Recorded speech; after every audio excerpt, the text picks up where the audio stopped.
Imagine a spacecraft moving quietly through the dark, far from the warm light of any sun, surrounded by a silence so deep it almost feels like a presence of its own.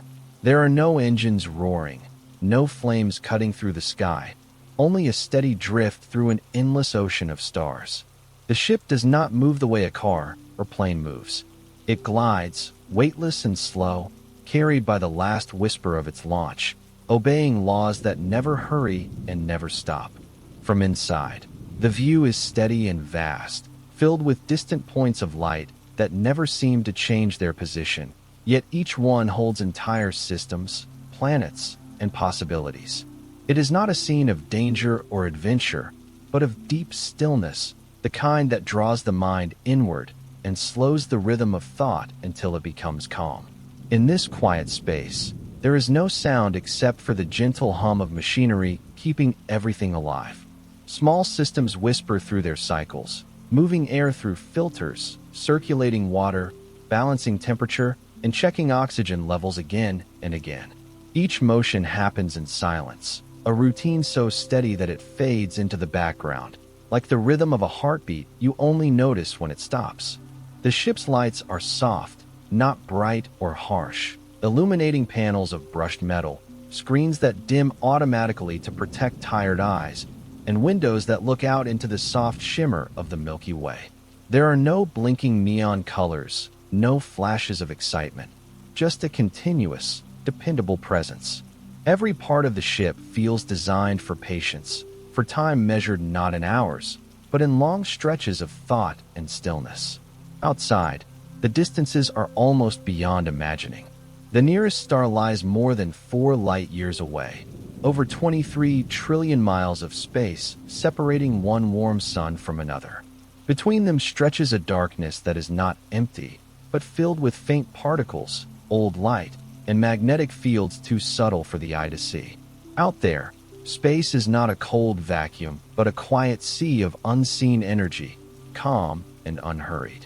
A single beam of light, leaving this ship now, would take years to reach even the closest destination, moving at a speed our bodies could never experience, yet still taking its time across the void.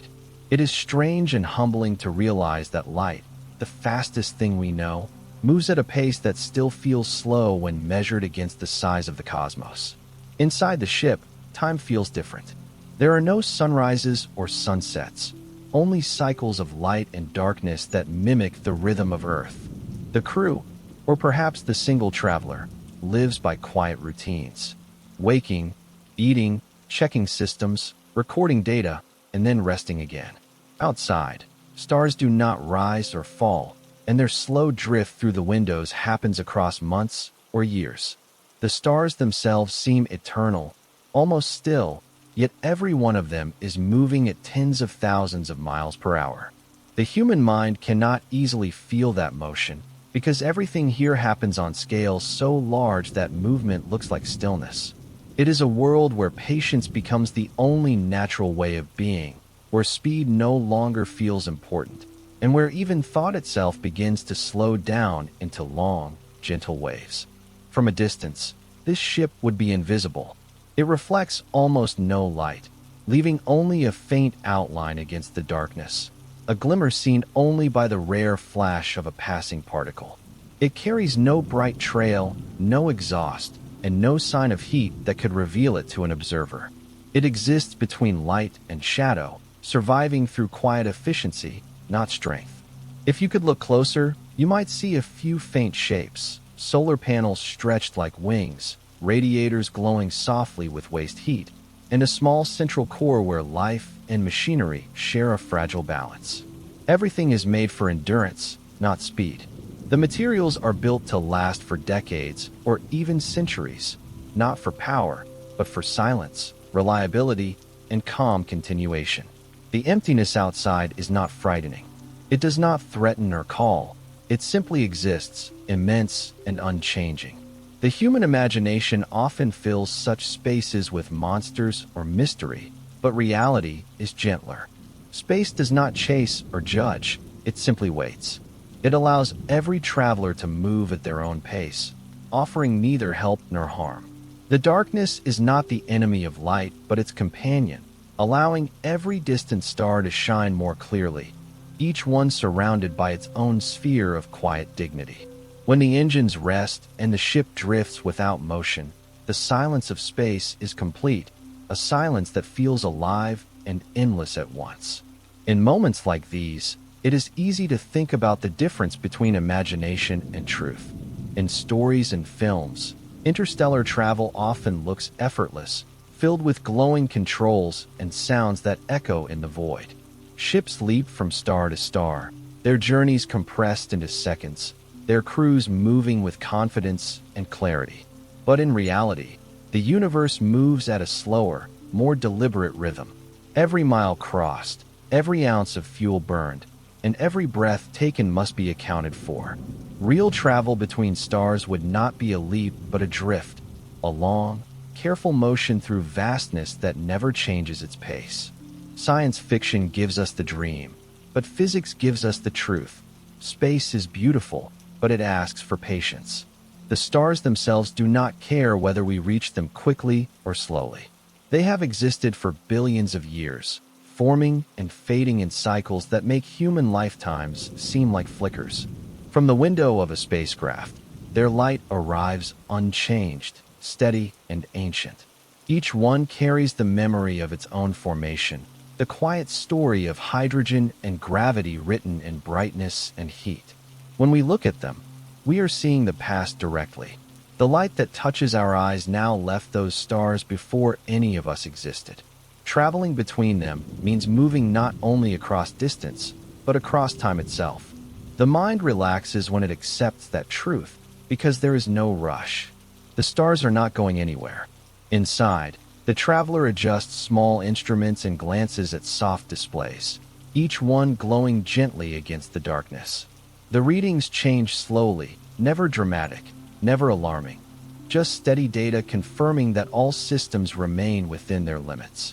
There is comfort in that repetition, in the smooth hum of the air processors and the steady pulse of the ship's internal lights. The rhythm is slow, predictable, and familiar.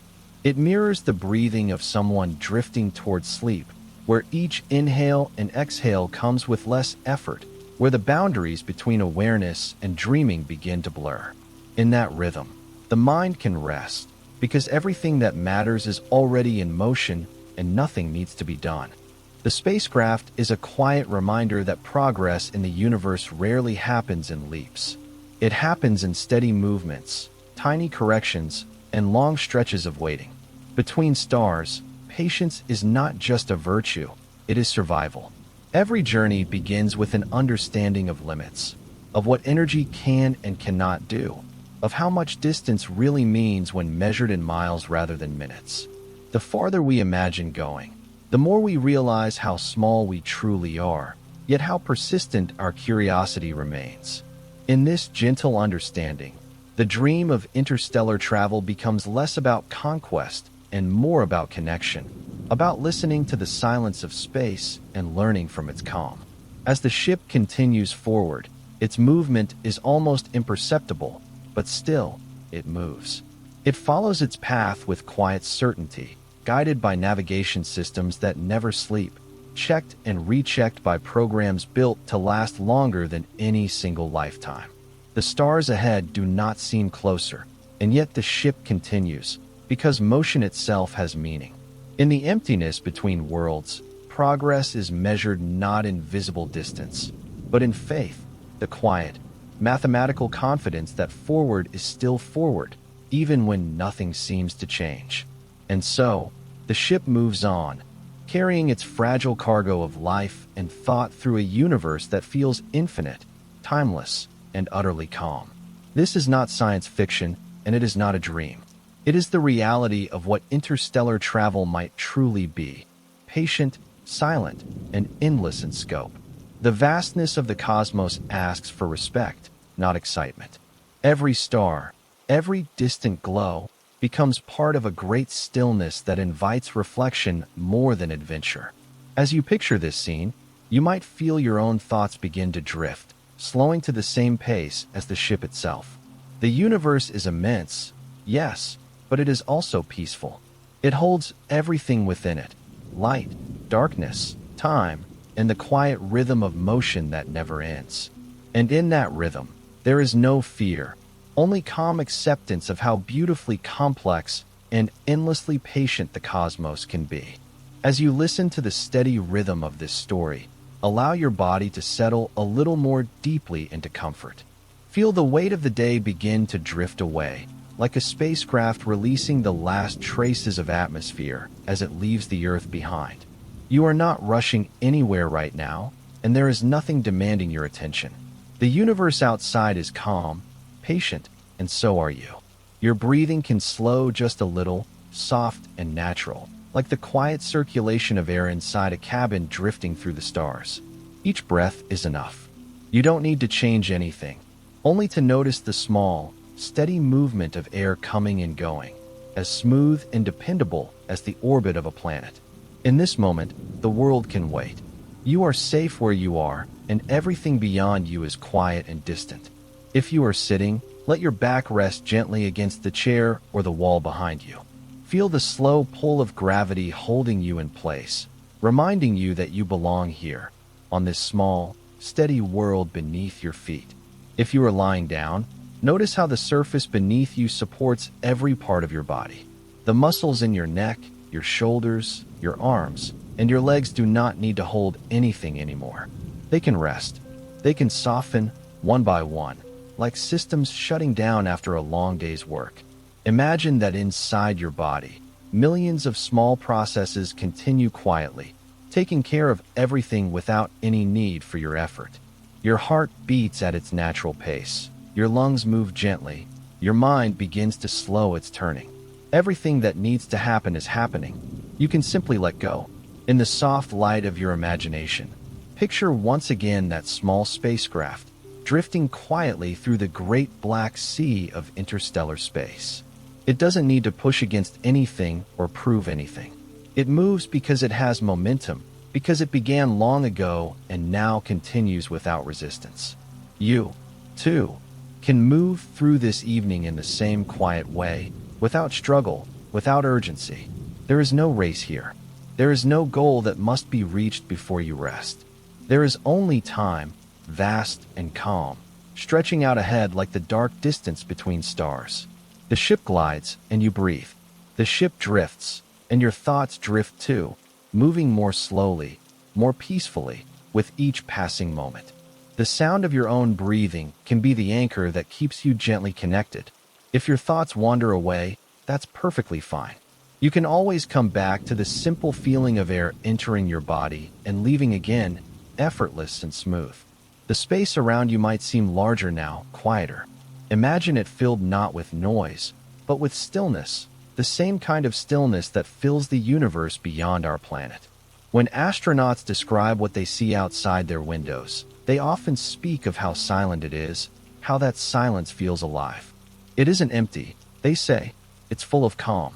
Let that same calm spread gently through you, from your head to your toes, like warmth moving through the hull of a ship as sunlight reaches it from a distant star. If your eyes are still open, you might let them close now, or at least let your gaze soften until it doesn't have to focus on anything at all. There's no reason to keep the world in sharp detail. The edges can blur, the colors can fade, the sounds can settle into background softness. You might hear faint noises around you, perhaps the hum of an appliance, the sound of wind, or the soft rhythm of your own heartbeat. Let them all blend together into one gentle, familiar atmosphere, as comforting as the hum of systems inside a ship that keeps its travelers safe and alive. There is a deep peace in knowing that you don't have to do anything to keep life moving forward. The universe already knows how to take care of motion. If you're enjoying this story, if this quiet space helps you unwind, feel free to subscribe whenever you wish. You can leave a like if you'd like. It's a small way to stay connected through this shared calm. You can also let me know where you're listening from, whether it's a small town, a busy city, or a quiet room where only you and the sound remain. But there's no hurry to do any of that now. The screen will still be there later. The important thing right now is to rest, to breathe, and to listen. The cosmos has waited billions of years, It can wait a few more minutes while you relax into its rhythm. In the story ahead, we will continue to move outward, gently exploring what it means to build something meant to cross the stars. It's a story about distance, energy, and human patience. But before we travel further, it helps to arrive at stillness here, within your own body. Every deep space mission begins not with movement, but with quiet preparation. Before engines fire, before the ship leaves orbit, there is a long moment of calm, a pause where every system is checked and every part of the craft falls into silence. You can take that same moment now. Feel the stillness before your own journey continues. Feel how good it is to not rush. You might imagine yourself inside that ship, surrounded by dim lights, soft air, and a quiet that feels endless but comforting. There's a small window near your seat, and through it, you can see the faint glow of distant stars. They don't twinkle here. They shine steadily, because there's no air to bend their light. Each one feels both close and far, like tiny reminders of warmth scattered across the infinite. The interior is warm and safe, a small island of light and breath in an ocean of darkness. You're not cold. You're not alone. You're part of the same great system that connects everything. The air you breathe now, the atoms that make you, once drifted among those very stars. You are already part of the universe you're imagining. You don't have to reach it. You're already within it. If any thoughts appear, you can let them pass by like small comets moving through the background. You don't have to hold on to them or follow where they go. They can drift in and drift out, harmless and temporary. Your focus can stay on the steady feeling of your body resting, your breath moving, your mind quieting. Just as the spacecraft keeps moving without effort, carried by the laws of motion, you can drift toward rest without trying to force it. Sleep is not something you must chase. It's something that arrives naturally when the mind stops demanding control. It's the same with stars. They do not hurry to shine. They simply burn because that's what they are made to do. You, too, are made for rest. The gentle hum of existence continues in the background, whether you notice it or not. Every cell in your body is performing small, precise tasks that keep you alive. Your lungs exchange air, your blood moves warmth through your limbs, your thoughts grow lighter. In this moment, you are as much a part of the universe as the ship, the stars, or the faint light passing between them. You don't have to prove anything or reach anywhere. The story will carry you forward. All you need to do is listen and breathe. If you begin to feel your body growing heavier, that's perfectly natural. The muscles are releasing tension they've been holding all day. The weight you feel isn't pressure, it's comfort, a reminder that gravity, that quiet and constant force, is always holding you gently in place. The same force that keeps the moon circling the earth and the planets circling the sun also holds you now, steady and safe. You don't have to resist it. You can let yourself be held by it, resting deeper and deeper as you continue to breathe softly. The spacecraft drifts, and so do you. Both of you are surrounded by silence, supported by forces you cannot see but can trust completely. The night around you is not an empty void. It's full of hidden motion, soft light, and calm. You are part of that same calm. You are not separate from it. You are made of the same matter, shaped by the same time. The story you're listening to is not just about the stars. It's about the quiet peace that connects everything that exists within them.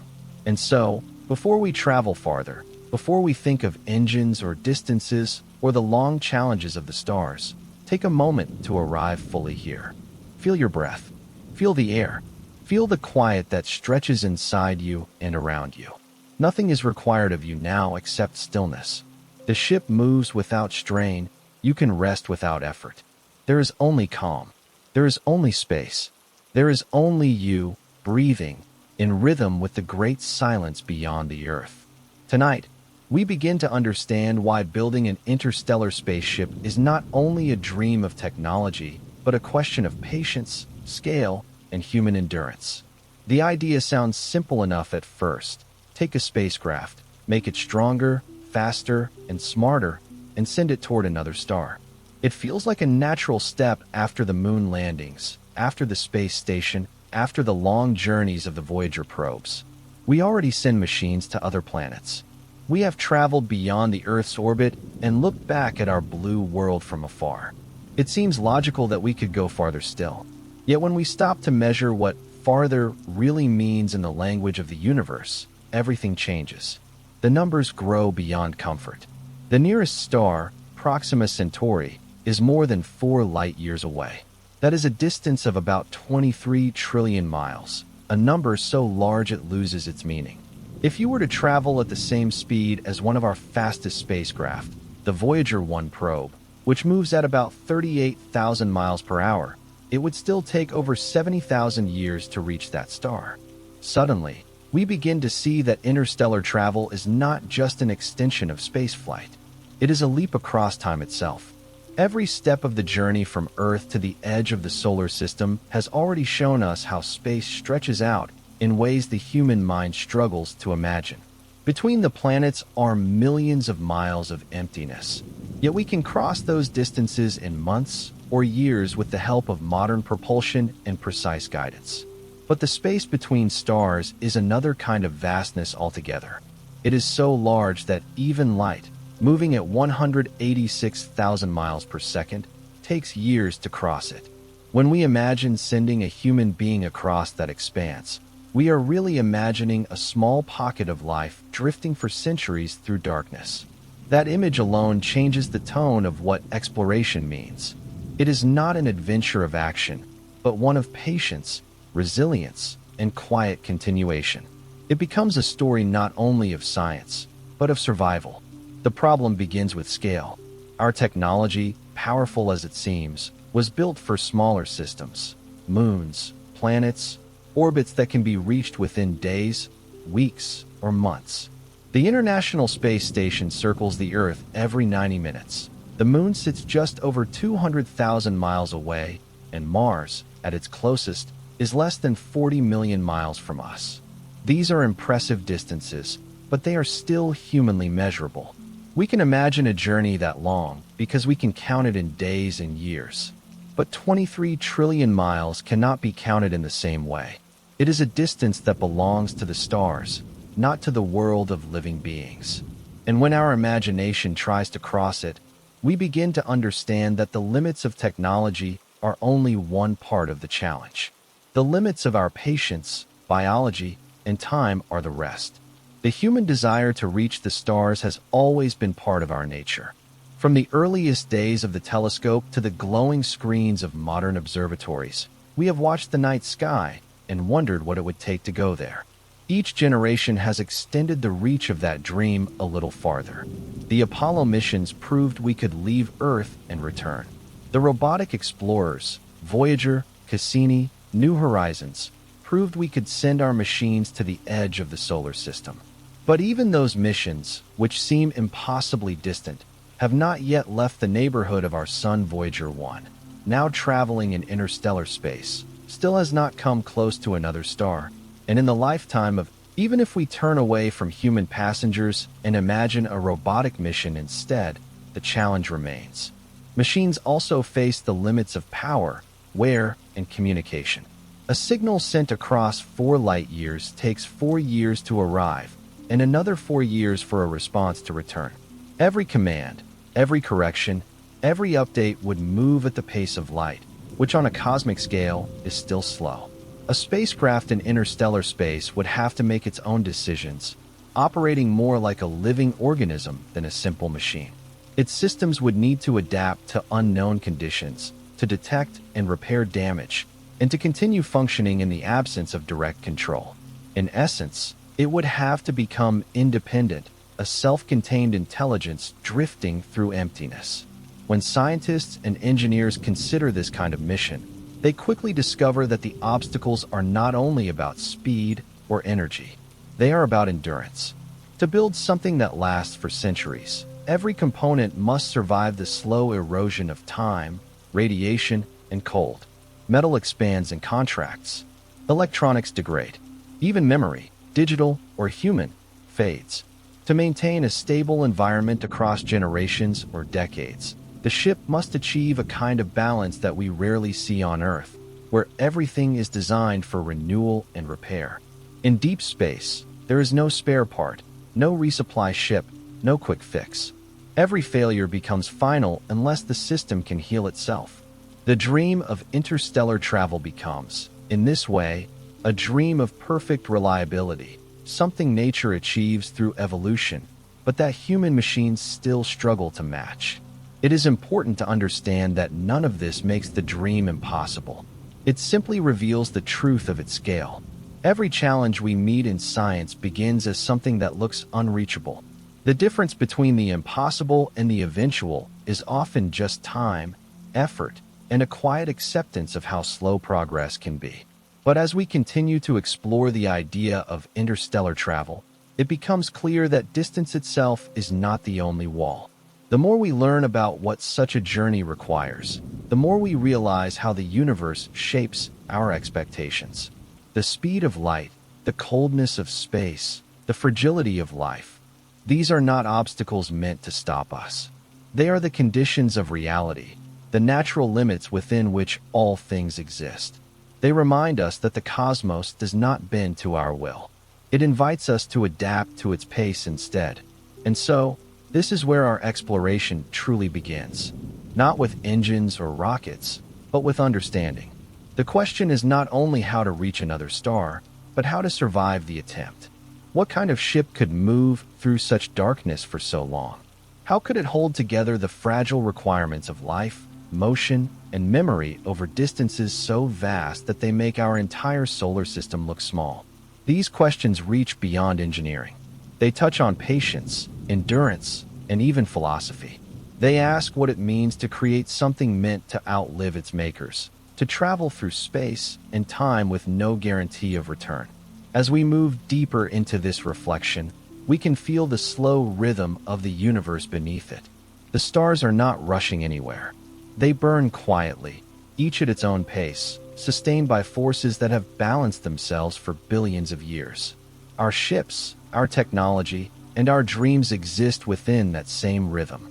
The challenge of interstellar travel is not to fight the slowness of space, but to understand it, to build within it, to live within it. Once we begin to think in those terms, the idea of an interstellar ship becomes less about speed and more about harmony. It becomes a question of how to match the calm endurance of the universe itself. When the first engineers began to design rockets that could leave Earth's gravity, they had to confront the truth that every gain in speed came with a cost. The same rule applies here, only stretched to cosmic proportions. To move even a small fraction of the way to another star requires an amount of energy that dwarfs anything humanity has ever generated. The ship must carry not only its passengers, but its entire world, every element of life sealed within it. Every breath, every calorie, every watt of power becomes part of the same equation. The farther it travels, the heavier those needs become. Each answer we find leads to another question, and each step forward reveals another layer of complexity. This is the pattern of exploration, not frustration, but unfolding understanding. And so, when we say that building an interstellar spaceship is more complex than it seems, what we really mean is that it touches every corner of what it means to exist in space and time. It asks us to think about motion on a scale that our bodies and our minds were not built to grasp. It asks us to imagine not just how to move through distance, but how to endure through time. It invites us to see that even in our quiet corner of the Milky Way, every motion is connected to everything else.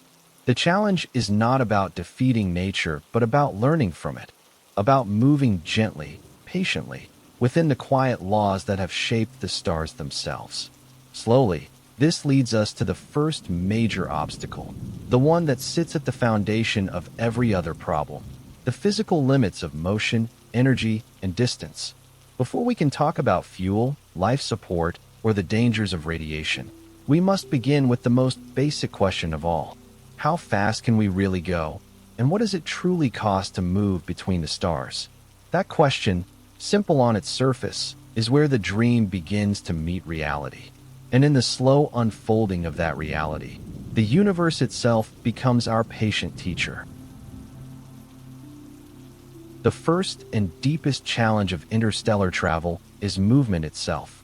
Space looks empty, but it resists motion in a way that feels almost invisible. The problem is not friction or obstacles. The problem is the pure scale of distance and the laws that govern how energy works.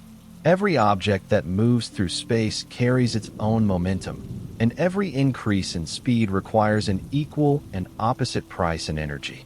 The faster we wish to go, the more fuel we must bring. But the more fuel we bring, the heavier the spacecraft becomes, which means we need even more fuel to move it. This simple loop defines almost everything about spaceflight. It's not a matter of clever design or willpower. It's a matter of physics, the quiet balance that no one can cheat. When a rocket leaves Earth, it fights gravity first. It must burn enormous amounts of fuel to lift its own weight out of the atmosphere. Once it escapes into orbit, the struggle changes. There is no more air to push against, no more gravity to climb. But that freedom comes with its own kind of trap. In space, there is no friction to slow you down, which means that if you accelerate even a little, you will keep moving at that speed forever. Yet the same emptiness that lets you move forever also means you can never slow down or turn without using energy again. Every change in motion, no matter how small, demands energy. And when the distances grow from millions of miles to trillions, the amount of energy required becomes almost impossible to imagine. To reach another star, we would need to travel at a fraction of the speed of light. Even 1/10 of light speed, about 18,600 miles per second, would still take 40 years to reach the nearest star system. But that small fraction of light speed represents an energy requirement far beyond what any current technology can deliver. At that velocity, every tiny piece of dust in space becomes a dangerous projectile. The ship must be strong enough to withstand collisions with particles moving at unimaginable speed. At the same time, the ship must remain light enough to accelerate. These two needs, strength and lightness, pull against each other constantly. It is a delicate balance that engineers can describe but not yet achieve. Physics sets boundaries that human ambition cannot erase. The speed of light, 186,000 miles per second, is the ultimate limit. According to Einstein's theory of relativity, as an object approaches that speed, its mass effectively increases, demanding more and more energy for smaller and smaller gains. To reach the speed of light itself would require infinite energy. There is no way around this. It's not a technological barrier. It's a law of nature.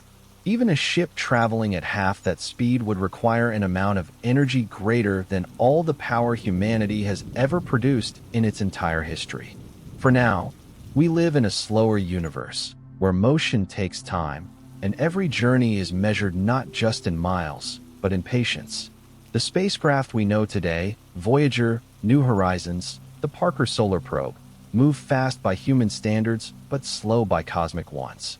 Voyager 1, launched in 1977, travels at nearly 38,000 miles per hour, and yet after almost 50 years, it has only just stepped beyond the edge of our solar system. The distance it has traveled is enormous, but when placed against the background of stars, it is barely a single step. If Voyager were heading toward Proxima Centauri, it would still take more than 70,000 years to arrive. That timescale shows why speed alone cannot be the answer. Even at the fastest speeds we can currently reach, the universe remains far larger than our lifetimes. The relationship between speed, energy, and distance defines the shape of every possible journey. A ship that moves fast must carry immense amounts of fuel, but carrying that fuel adds mass, which slows acceleration. A smaller ship could move faster, but it might not be able to carry the systems needed to support life or survive the long journey. Each advantage hides a cost. In deep space, nothing comes without balance. This balance is what scientists call the tyranny of the rocket equation, a simple mathematical truth that governs every launch, every orbit, every attempt to go farther. It reminds us that progress in space is not just about moving forward. It's about understanding how much can be moved and how much must be left behind. Even if we found a way to generate enormous amounts of energy, through nuclear fusion or some other advanced process. There is another problem waiting quietly in the background: slowing down. A ship that accelerates for decades to reach a nearby star must eventually decelerate to avoid flying past it. The same energy used to speed up must also be used to stop. If the destination is not equipped with a way to slow the ship, the mission becomes a one-way journey into darkness.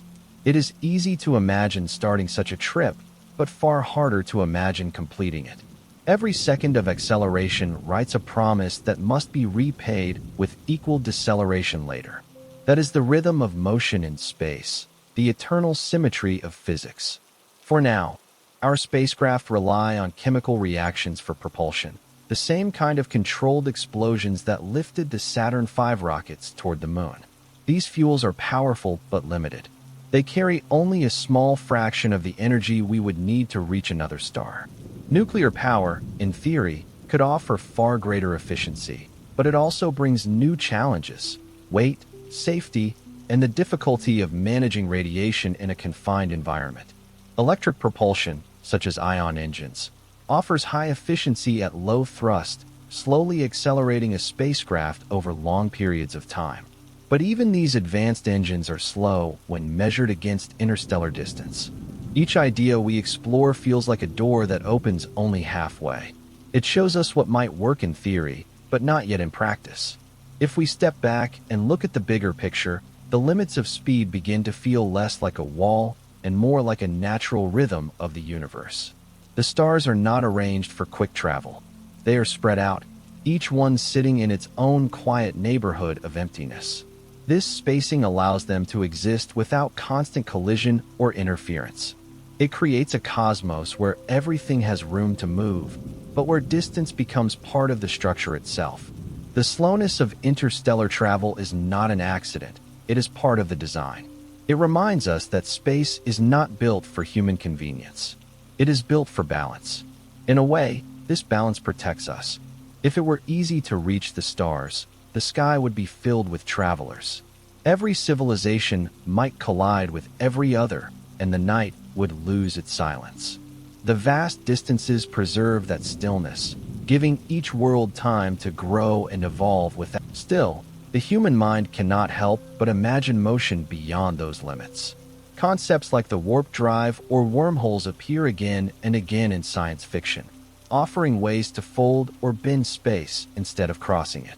These ideas are fascinating and beautiful, and some even find a kind of fragile footing in physics. But none of them yet exist in any form we can use. They remain dreams written on the edge of mathematics, waiting for discoveries that may never come. And that is all right. The dream itself keeps us looking upward, keeps us humble before the vastness that surrounds us. The fact that we cannot go faster does not make the universe smaller, it makes it more precious.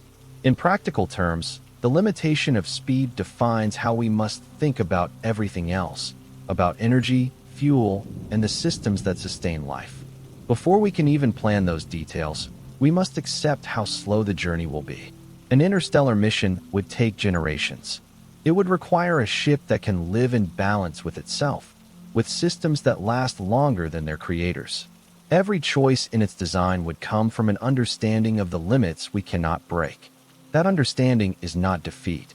It is the beginning of wisdom. It is easy to wish that we could push harder, move faster, reach sooner. But the truth is that the universe is not in a hurry. The same light that left distant stars before humanity even existed is only now reaching us. The time it takes for that light to travel is part of the beauty of space. It teaches patience. It shows us that speed is not always progress, that waiting can also be a kind of motion. When we imagine our spacecraft moving slowly between stars, we are imagining a lesson in humility written across trillions of miles. The reality of interstellar travel, then, begins with the acceptance of slowness. Every improvement in propulsion will help, but none will erase the fundamental truth that the stars are far apart. The distances are not obstacles to be conquered, but part of the quiet fabric of existence. They remind us that the universe does not bend to our will, but invites us to move in harmony with its rhythm. The challenge is not to outpace physics, but to live within it, to design machines and dreams that can survive the scale of the cosmos. As the ship drifts in your imagination, picture it not as a dart racing through space, but as a patient traveler, gliding through the darkness at a speed that respects the quiet of the universe. It moves not because it can conquer distance, but because it understands it. In the end, that understanding is more powerful than any engine. It is what allows us to keep dreaming, to keep building, to keep looking outward. And slowly, as we accept these physical limits, we begin to see the next great question forming on the horizon. If distance demands patience, then energy demands creativity.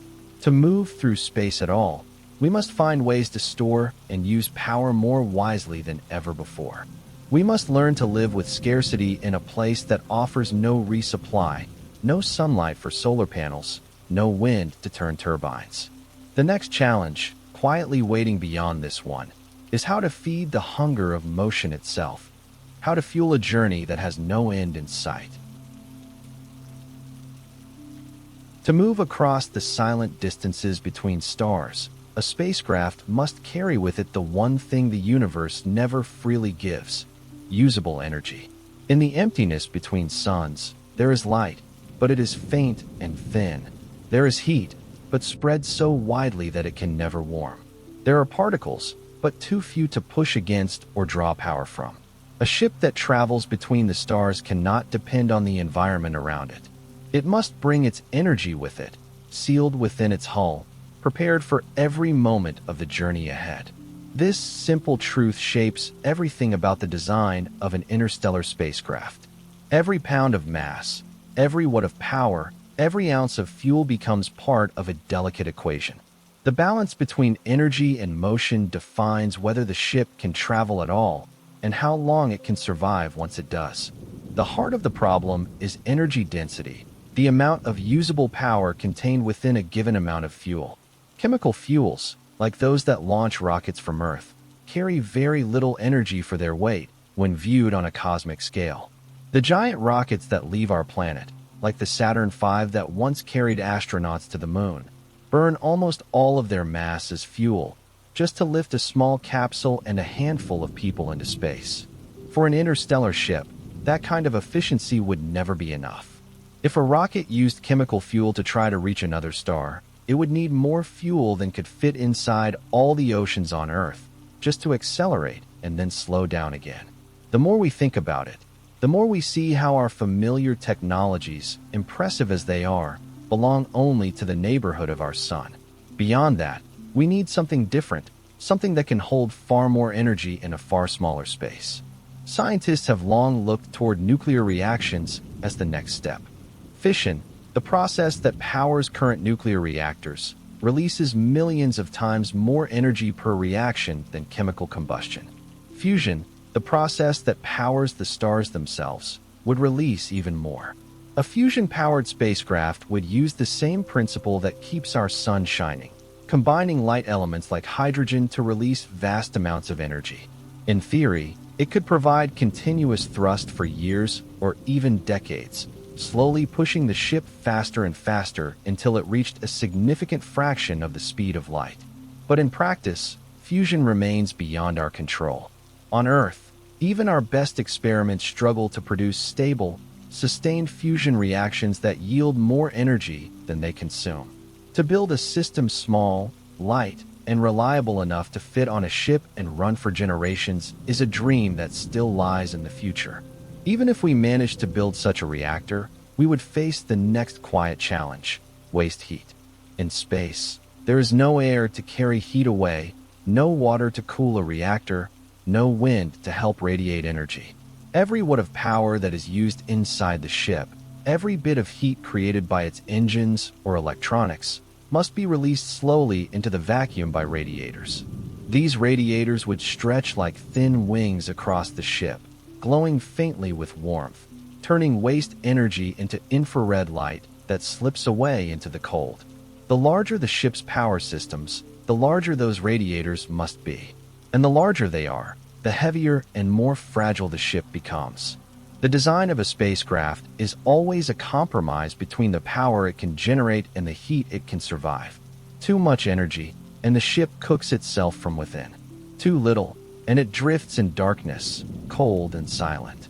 The balance between energy, fuel, and waste heat becomes even more delicate when life is involved. A crewed spacecraft cannot simply shut off systems to conserve energy. It must keep air circulating, water purified, temperature stable, and lights gently glowing. Each of those comforts costs power, and power means heat. A ship that carries life must live as carefully as its passengers, breathing in energy and breathing out heat in a slow, constant rhythm. The systems that manage that balance must run for decades or centuries without failure, each one quietly maintaining equilibrium. It is not the kind of challenge that can be solved once and forgotten. It must be designed into every surface, every wire, every movement of the ship. Because interstellar distances are so immense, many scientists imagine that a future spacecraft might not carry all its fuel in the traditional sense. Instead, it could gather energy from the environment, perhaps from the thin streams of particles that drift between stars. One idea, known as the Bussard ramjet, imagines a ship equipped with an enormous magnetic field to scoop up hydrogen atoms from interstellar space, compressing them to fuel a fusion reactor. In theory, it could accelerate forever, never running out of energy. But in practice, the density of those hydrogen atoms is so low that a ship would need a scoop thousands of miles wide to collect enough to matter. At that scale, the scoop itself would create drag, slowing the ship down faster than it could accelerate.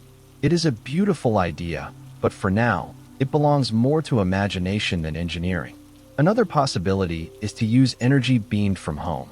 A powerful laser or microwave emitter based near Earth could push a spacecraft equipped with a reflective sail, a thin sheet of material as wide as a city, but only microns thick. The light from the beam would apply a small but continuous pressure, pushing the ship forward without the need to carry fuel. Over months or years, that push could build incredible speed. The Breakthrough Starshot project, for example, imagines tiny robotic probes, each no larger than a postage stamp, accelerated to 1/5 the speed of light by a laser beam. These miniature travelers would weigh almost nothing, and they could reach the nearest star in about 20 years. Yet such missions would face immense technical hurdles, guiding the beam across trillions of miles, keeping the sail stable, and protecting the fragile instruments from the intense energy of the light itself.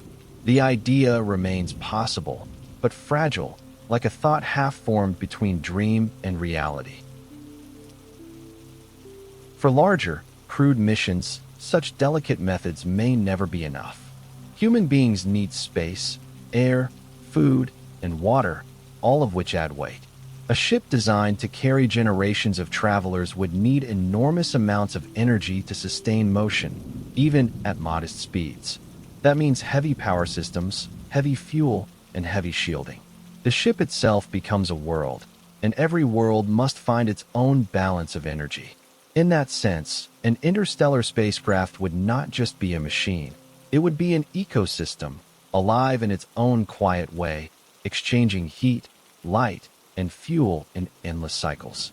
The flow of energy through it would not be a burst, but a slow, steady pulse, like a heartbeat that must never stop.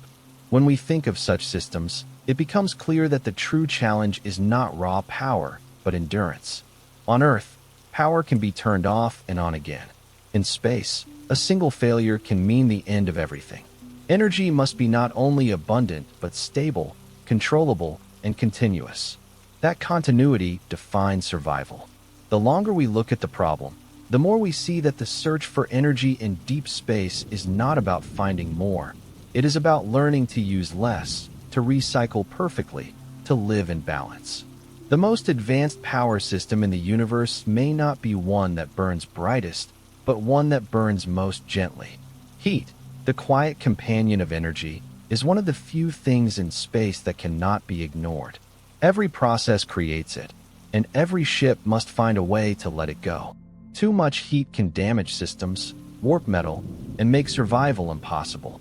But radiating that heat into space takes time because the vacuum offers no resistance, no medium to carry it away. The process depends entirely on temperature. The hotter something is, the faster it can radiate.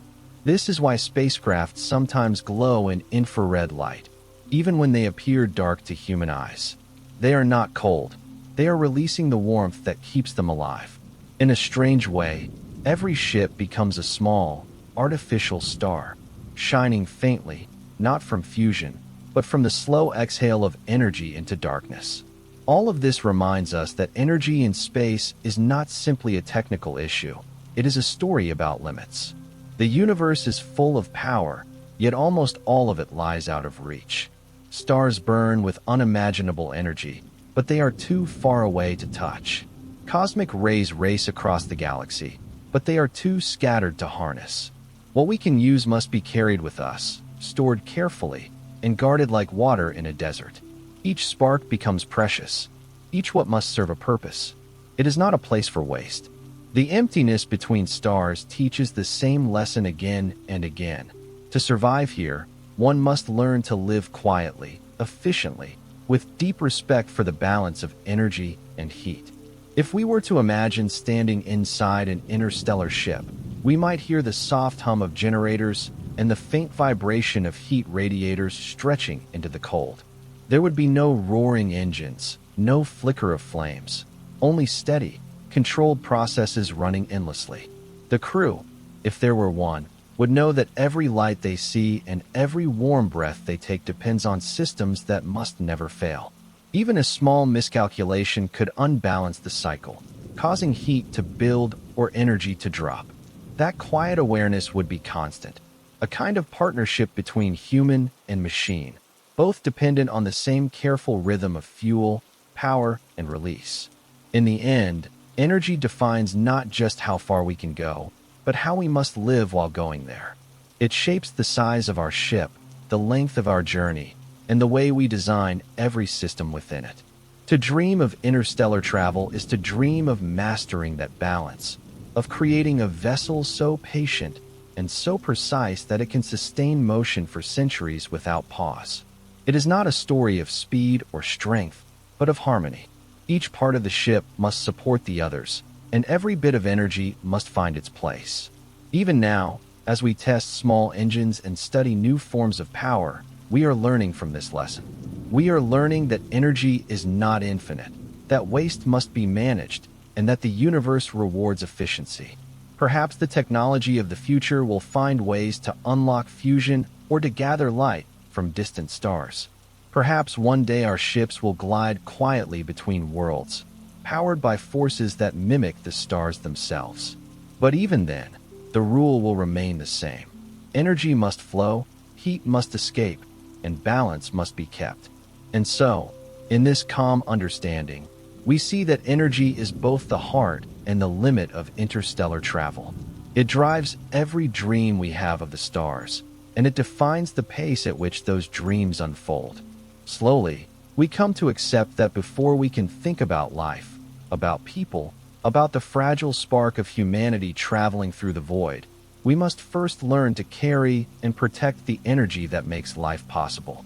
The journey through space is a journey through power itself, through the quiet management of heat, fuel, and patience. And as we move forward, it leads us naturally to the next great question.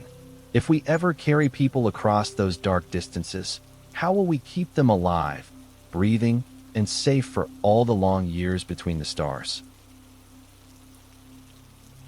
Even if we could solve the problems of energy and motion, a far more personal challenge would still remain: how to keep human life alive and healthy for the entire journey.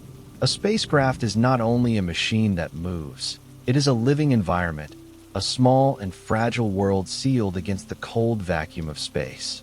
Inside, every breath of air, every drop of water, and every bite of food must come from systems that never stop working.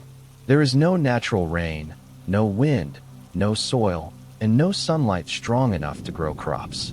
Everything must be recycled, filtered, and reused. In such a place, life itself becomes an act of balance, maintained through constant care and precision. On Earth, we live surrounded by cycles we rarely notice.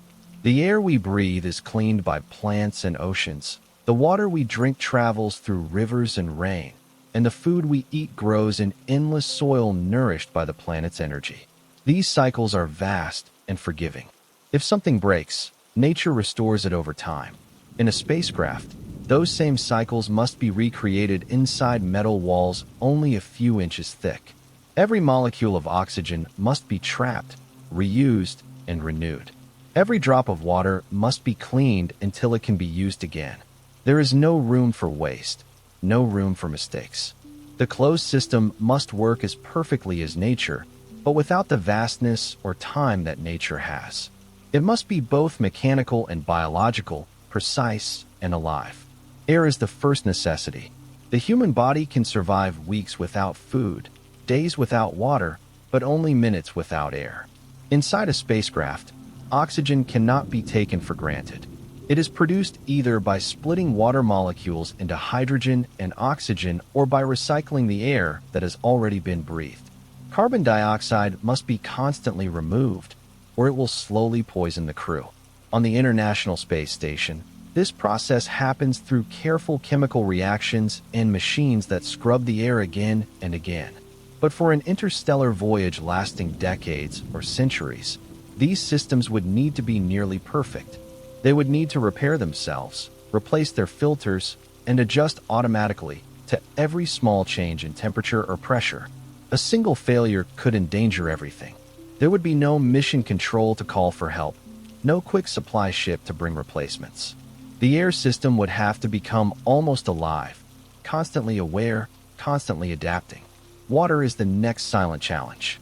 On Earth, water flows freely in rivers and lakes, moves through the air as clouds, and falls as rain. In space, water is a closed circle. The same molecules must pass again and again through the human body, through filters, and back into use. Every sip, every drop, every breath of humidity is part of that loop. On the space station today, astronauts already drink recycled water that once came from their own sweat and even their breath. For a long journey, this recycling would need to be perfect. Even a small leak would mean a permanent loss because there is no new supply. A ship must hold its water like a precious heartbeat, letting none escape into the vacuum. It must store, purify, and circulate it endlessly, turning waste back into life without pause. Food brings another kind of difficulty. We can store dried meals and packaged nutrients for months, but not for generations. A living crew cannot depend forever on frozen supplies.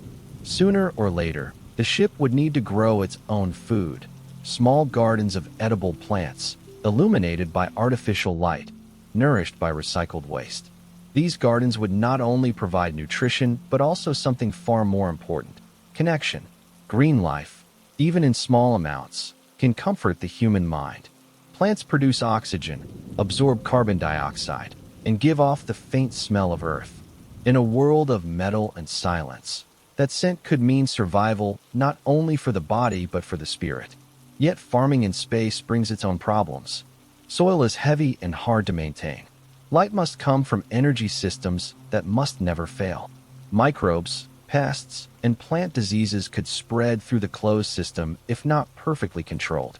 Every leaf and root would need to be part of the same endless equation that governs air and water, a loop that must never break. Temperature, too, is something we take for granted on Earth, but must carefully design in space. Without air, heat cannot spread evenly. The side of a spacecraft facing the sun can become scorching hot, while the side in shadow can fall to temperatures hundreds of degrees below zero. Inside, the crew must live in a narrow band of warmth where the body can function. That balance comes from radiators, heaters, and careful insulation, all powered by the ship's limited energy. Even a small failure in temperature control could make parts of the ship unlivable. Over long years, the constant heating and cooling can also fatigue the structure, making metal expand and contract until it weakens. Every layer of the ship, from its walls to its wiring, must be built to endure such change without loss of safety or comfort. Beyond the technical systems, life support depends on something even more subtle: trust. The crew must believe in their environment, in their machines, and in each other.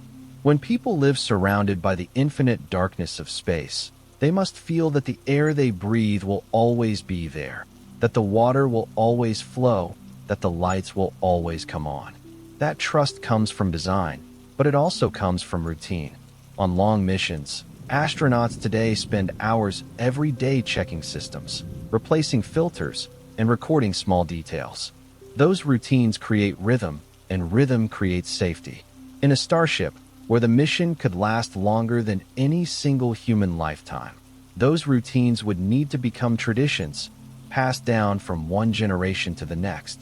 Each person would live knowing that their care keeps everyone alive, not just now, but for those who will come after. Reliability becomes a quiet religion in such a place. Every piece of machinery must work not for months, but for centuries. Redundancy must exist in every system. If one oxygen generator fails, this idea changes how we think about a starship. It is not just a vessel moving through space, but an ecosystem, a closed, breathing organism made of both biology and machinery. Inside, humans would live much like cells inside a living body, supported by networks that carry energy, remove waste, and maintain balance. The ship's computers would act like a nervous system, sensing every vibration and chemical trace. Its engines would be its muscles, its radiators its skin, its green spaces its lungs. To survive for centuries, every part would have to work together in harmony, not through command, but through cooperation. The boundary between human and machine would blur. Both would depend on the same rhythm of recycling, repair, and renewal. The idea of a self-contained human world traveling through deep space raises another quiet question. What happens to culture and memory over such a long time? If the journey lasts longer than a human life, then the people who arrive will not be the same ones who left. They will be descendants, generations born and raised within the walls of the ship. Their lives will depend on the same air, water, and food systems maintained by their ancestors.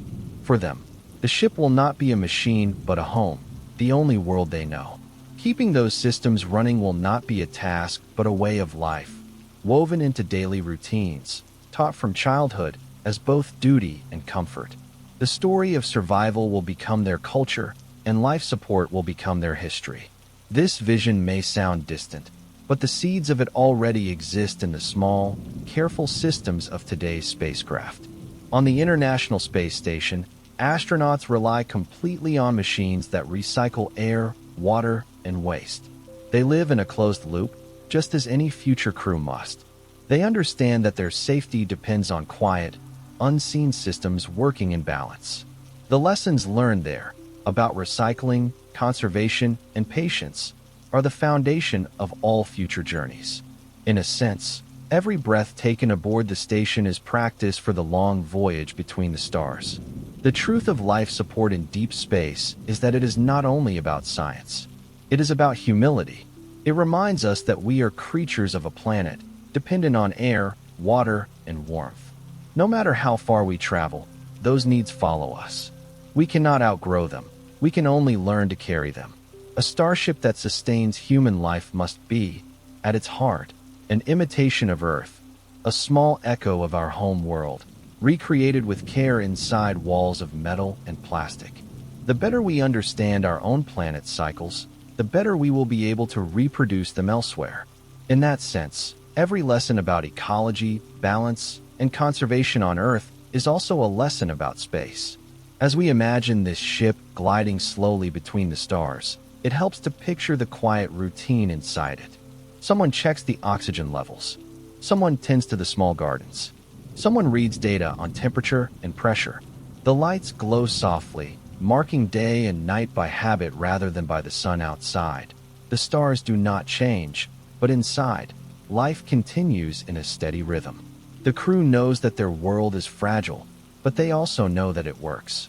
The systems hum, the air feels clean, the plants grow, and water flows through its endless circle. There is peace in that repetition, a calm born from trust in the unseen cycles that hold everything together. Even the smallest details matter. A forgotten valve, a loose filter, a drifting temperature. Each could become serious if left unchecked. But in this imagined ship, nothing is left to chance. Sensors watch every corner, computers monitor every system, and people listen for every sound that might signal change. This attention is not born from fear, but from respect. The travelers understand that the ship is not just carrying them through space, it is alive with them. It breathes when they breathe. It needs care as they do. In return, it gives them safety, warmth, and the possibility of future. And yet, no matter how perfect these systems become, one quiet truth remains. They will always exist under the watch of a larger, more indifferent space. Outside, there is no air, no water, no life. Only the cold, empty vacuum stretching in every direction. The fragility of life support is a reminder of how rare and precious life itself is. Every sealed cabin, every breath of oxygen, becomes an island of warmth in an infinite sea of darkness. In that way, the ship is not only a machine, it is a moving sanctuary. As the engines hum and the radiators glow faintly against the cold, the travelers rest, breathing the same air that has been breathed 1,000 times before. The systems around them work in perfect rhythm, turning waste into water, water into life, and life into purpose. They may be millions of miles from any sun, but they are alive, and that is enough. Each quiet heartbeat, each recycled breath, is a triumph of balance. The human body, the ship, and the stars themselves are all part of the same great cycle, moving in harmony through time. And as this understanding deepens, the journey continues, not only through distance, but through discovery. To keep life alive between the stars is to learn the meaning of patience, care, and connection. The systems that support air and water lead naturally to the next challenge waiting in the silence outside.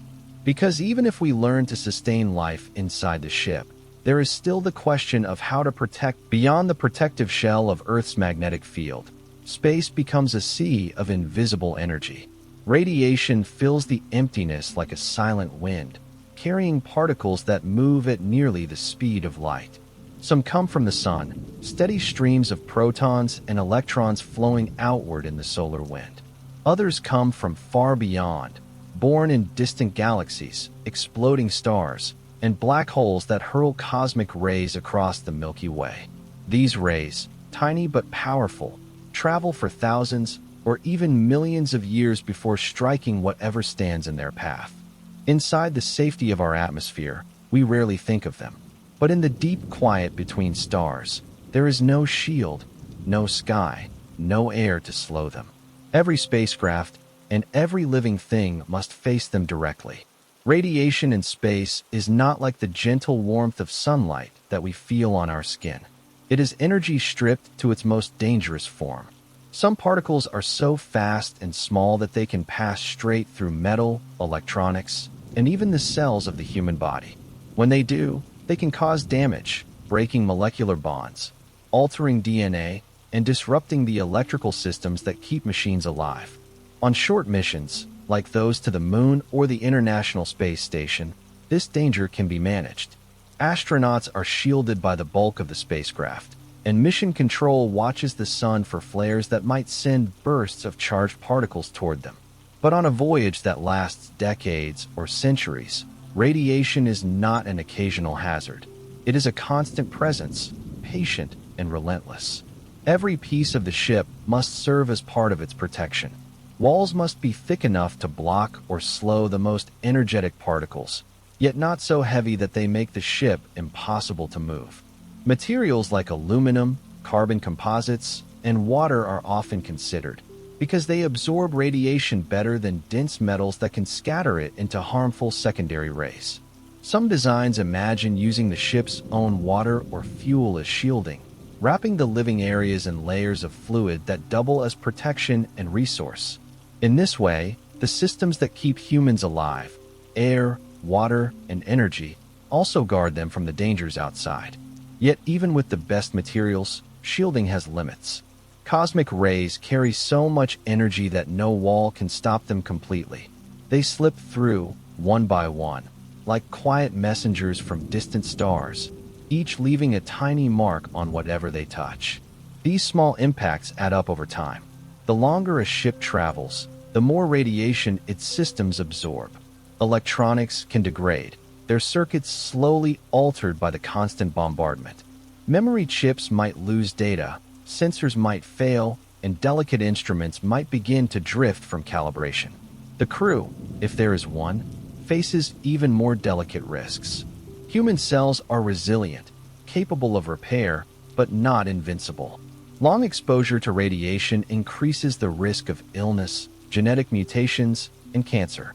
The danger does not come in dramatic bursts, but in slow accumulation. Each day adds a little more, invisible but real. Over decades, that adds up to a quiet, ongoing challenge. The need to protect life from something that cannot be seen or felt, only measured and respected. Solar radiation is the most familiar form of this danger, and also the most changeable. The sun's surface is alive with storms, magnetic eruptions that can send waves of charged particles sweeping through the solar system. When these reach a spacecraft, they can overload electronics and flood habitats with radiation. On Earth, our magnetic field deflects most of these particles, but beyond it, travelers must rely on physical shelters. Engineers imagine sections of a ship where the crew can take refuge during solar storms, surrounded by the thickest shielding available. Inside these small shelters, the walls might be lined with water tanks or containers of food, anything that can absorb radiation while serving a second purpose. Life in such a place would mean planning not only for daily comfort, but for the moments when the sun itself turns dangerous. Cosmic rays, however, are another kind of problem. They do not come from one direction, and they cannot be predicted. They arrive from every part of the sky, each one a relic of violent events far away. Supernovae, neutron stars, and the hearts of galaxies where matter spins at near light speed. These particles carry energies that make even the most intense solar flares seem small. When they strike matter, they can create showers of secondary particles that spread through whatever they hit. Shielding can slow them, scatter them, and reduce their numbers, but not stop them entirely. The only true protection is time and luck. To protect against these micro-collisions, spacecraft designs often include layered armor or thin, flexible shielding that absorbs impacts in stages. The outer layer vaporizes the particle, the inner layers catch the resulting plasma. Some concepts even imagine a dust shield projected ahead of the ship, a cloud of fine particles or electromagnetic fields that intercept debris before it can strike the main hull. These defenses would need to operate automatically, constantly, for centuries. They would never rest, because in the deep void, even one impact could mean disaster. The silence of interstellar space hides a steady rain of motion, and every traveler must be ready to endure it. Radiation and dust are part of the same quiet truth. Space is not empty, but filled with energy in forms that challenge our sense of safety. The human body, built for the soft air of Earth, is not made for such a place. The walls of a ship become a fragile barrier between life and the universe. Inside those walls, the air feels still and calm, but outside, invisible forces continue to flow. Every moment, they pass through the ship and its travelers, marking them gently with the history of the cosmos. To live in such a place is to live in constant awareness of the unseen, to accept that danger exists not as noise or fire, but as the quiet hum of particles crossing time and space. Over long periods, the crew would learn to trust their shielding, just as sailors once learned to trust their ships against the sea. They would know the rhythm of solar cycles, the flare of storms, and the faint crackle of radiation monitors. Each sound, each number, would become part of their daily language. Radiation would not be an enemy to fight, but a condition to live with, one more element of the environment, like gravity or light. They would measure it, manage it, and move through it carefully, understanding that every choice, every piece of shielding, and every moment of maintenance contributes to survival. There is a quiet beauty in this relationship. Radiation, after all, is not only a threat, it is also a story. The cosmic rays that strike a ship's hull are the remnants of stars that lived and died billions of years ago.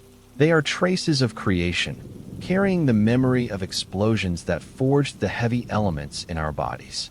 Every burst of energy from the sun reminds us that we are connected to a living star, that warmth and danger come from the same source. Even the dust between stars holds history, the ashes of old worlds, the seeds of new ones. To protect life from radiation is to honor it, to recognize how fragile it is, and how deeply it belongs to the same universe that threatens it. Over time, the ship itself becomes a record of these interactions. The hull darkens, the materials age, the electronics adapt. The radiation that once seemed deadly becomes part of the vessel's memory, woven into its structure like layers of time. It tells a story of endurance, the story of a machine and its passengers surviving the invisible weather of space. And through that endurance, the travelers come to understand something quiet but profound.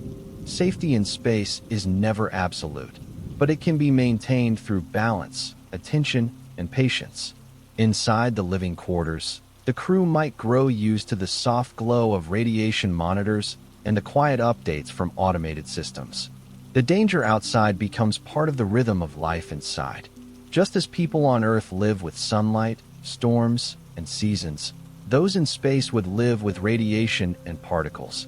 Their comfort would not come from eliminating risk, but from understanding it, knowing how much shielding stands between them and the void, how much energy hums quietly through the walls. Over years and decades, that awareness would become second nature. Life would continue, calm and deliberate, within the narrow band of safety carved out by technology and care. In the end, radiation reminds us of the scale of our journey. The universe is not hostile, but it is indifferent. It does not mean harm. It simply continues to exist, full of forces that care nothing for the small lives that move through it.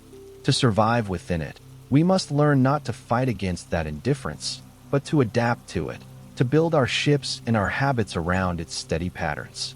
The same radiation that can harm us is also the light that warms us, the signal that carries our messages, and the glow that lets us see the stars. It is both danger and beauty, limit and connection. And so, as our imagined spacecraft continues its slow path between the stars, its shielding intact and its systems humming softly, it becomes not only a vessel of metal and light, but a moving sanctuary of life. Inside, humans breathe and rest, protected from the invisible energy outside by layers of science, patience, and hope. Each moment of safety is a small triumph. Each year of survival a quiet victory over the silence that surrounds them. They do not defeat the radiation, they live with it, gracefully, as one more truth of existence. Yet even as they endure, another question begins to rise, one that grows naturally from the challenge of radiation itself. If the particles of space can bend and twist the flow of time and energy, what happens to time itself as we move faster, farther, and longer? The physics that shape radiation also shape time, stretching and slowing it as motion increases. As the journey continues, and as speed brings the ship closer to the limits of light, the travelers must begin to wonder, not only how to survive space, but how to survive time. That is where the next part of our journey begins, quietly, in the strange and patient world of relativity. Time behaves differently in the deep silence of space. It feels steady to us on Earth, where each day is framed by sunrise and sunset. But when a ship moves close to the speed of light, the flow of time itself begins to change. Einstein's theory of relativity tells us that the faster something travels, the slower time passes for it compared to someone who remains still. This is not an illusion or a trick of measurement. It is a real physical effect built into the structure of the universe. Space and time are not separate things. They are woven together, and motion pulls gently on that fabric. When a spacecraft moves fast enough, its clocks begin to run slower than the clocks on Earth. From the crew's point of view, everything seems normal inside the ship, but from the outside, time stretches, lengthening their journey and reshaping the way the universe greets them when they return. This idea can be hard to feel because we live at speeds where relativity barely matters. On Earth, even the fastest jet or orbiting station moves too slowly to create any real difference in time. The astronauts aboard the International Space Station, for example, experience time just a tiny bit slower than we do, fractions of a second over many months.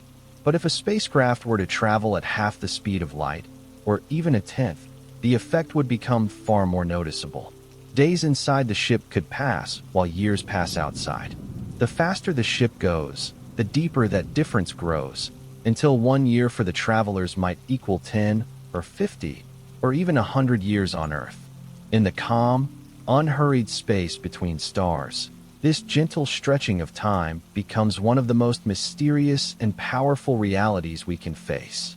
For the people aboard such a ship, life would continue normally. They would eat, sleep, and age at their usual pace. The hum of the engines, the rhythm of daily work, the quiet passing of artificial day and night, all would feel steady and familiar. But while their hearts beat calmly inside that small world, the universe outside would be moving faster.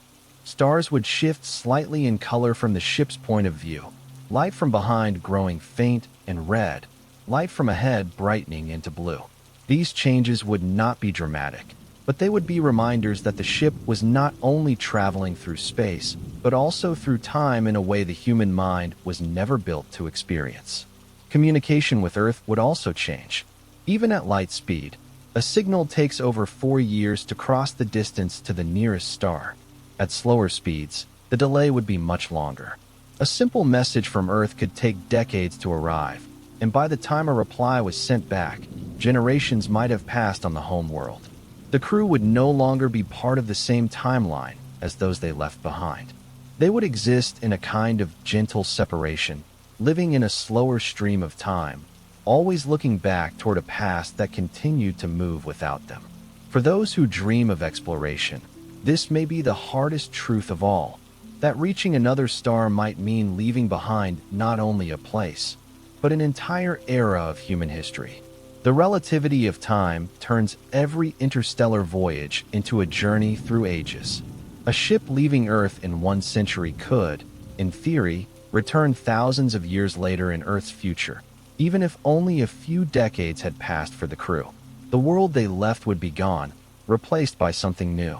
Languages would have changed, continents would have shifted their cultures, and humanity might have transformed in ways impossible to predict. The travelers would become visitors from the past, carrying memories and traditions that no longer belonged to the world they once knew. For them, time would have felt normal. For the universe around them, time would have marched far ahead. This quiet separation between travelers and home is one of the deepest emotional challenges of interstellar travel. It means that even success comes with loss. To go far enough and fast enough to reach the stars is to leave behind everything familiar, not only people and places, but the shared flow of history itself. The explorers who depart may never see the world that sent them, not because of distance alone, but because of the simple, steady truth of relativity. Every mile gained in speed carries a cost in years, and every triumph of motion bends the timeline just a little more. The ship moves faster, but the world it leaves behind moves faster still, racing ahead in the quiet rhythm of cosmic time.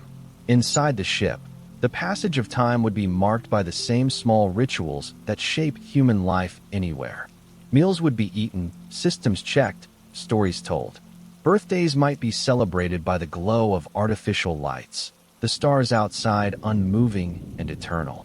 Yet beneath that calm, the reality would remain that each moment of the crew's life is stretched differently from the moments unfolding on Earth. If they could somehow watch their home from afar, they would see its years speeding forward like a film played too quickly. Forests would grow and vanish, cities would rise and fall, generations would appear and fade. For the travelers, all of that would happen in what feels like a single lifetime. It is a strange kind of immortality, not of the body, but of perspective. The concept of time dilation also affects how the ship itself experiences the journey. Energy, motion, and time are linked. As the ship approaches relativistic speeds, its mass effectively increases from the point of view of an observer on Earth. This makes further acceleration even harder. Every bit of fuel burn produces less change in velocity. The universe seems to resist the idea of reaching light speed, slowing progress not through friction, but through the bending of time itself. It is as if nature has built a quiet boundary that cannot be crossed, a speed beyond which motion no longer makes sense. For travelers, that boundary is not a wall, but a horizon, a limit that can be approached but never reached.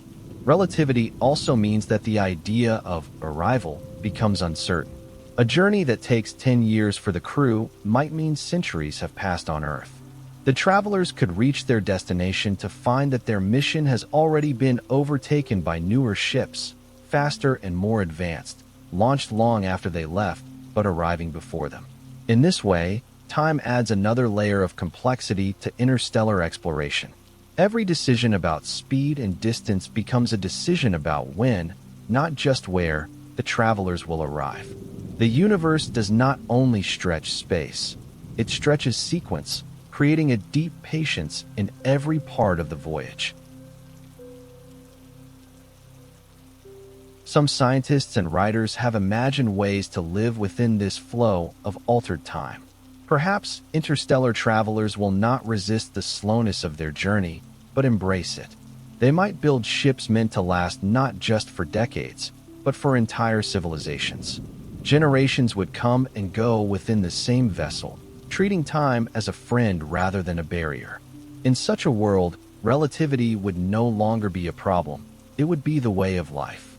The ship would drift slowly through the centuries, and those aboard would come to think of motion and time as a single experience. They would be both travelers and descendants, carrying forward not only their bodies but their traditions, stories, and knowledge, passing them down through time as they pass through space. From a broader view, time dilation reminds us that everything in the universe already moves at its own rhythm. Even here on Earth, time does not flow equally everywhere.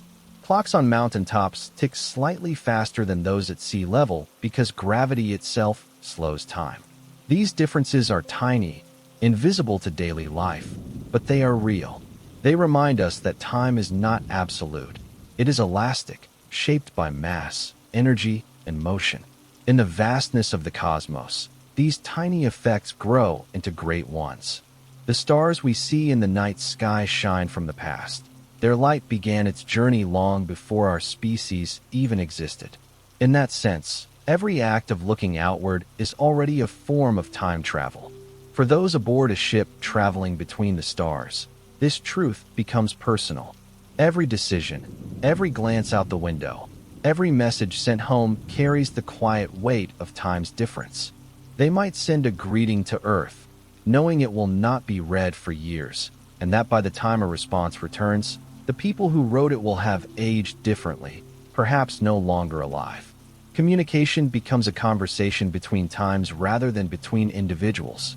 The idea of now loses its usual meaning. The travelers and those on Earth each live in their own versions of the present, separated by light years and by the slow stretching of time itself. This perspective can feel lonely, but it can also be peaceful. In the silence between stars, the pressure of time fades. Without sunrise or sunset, without seasons or calendars, life settles into its own rhythm. The crew measures days by the pulse of systems and the quiet schedule of work. Sleep and waking, maintenance and rest, all flow together like the tides of an artificial world. There is no rush, because nothing in space hurries. The stars remain constant, their light reaching across centuries, and the ship moves within that eternity.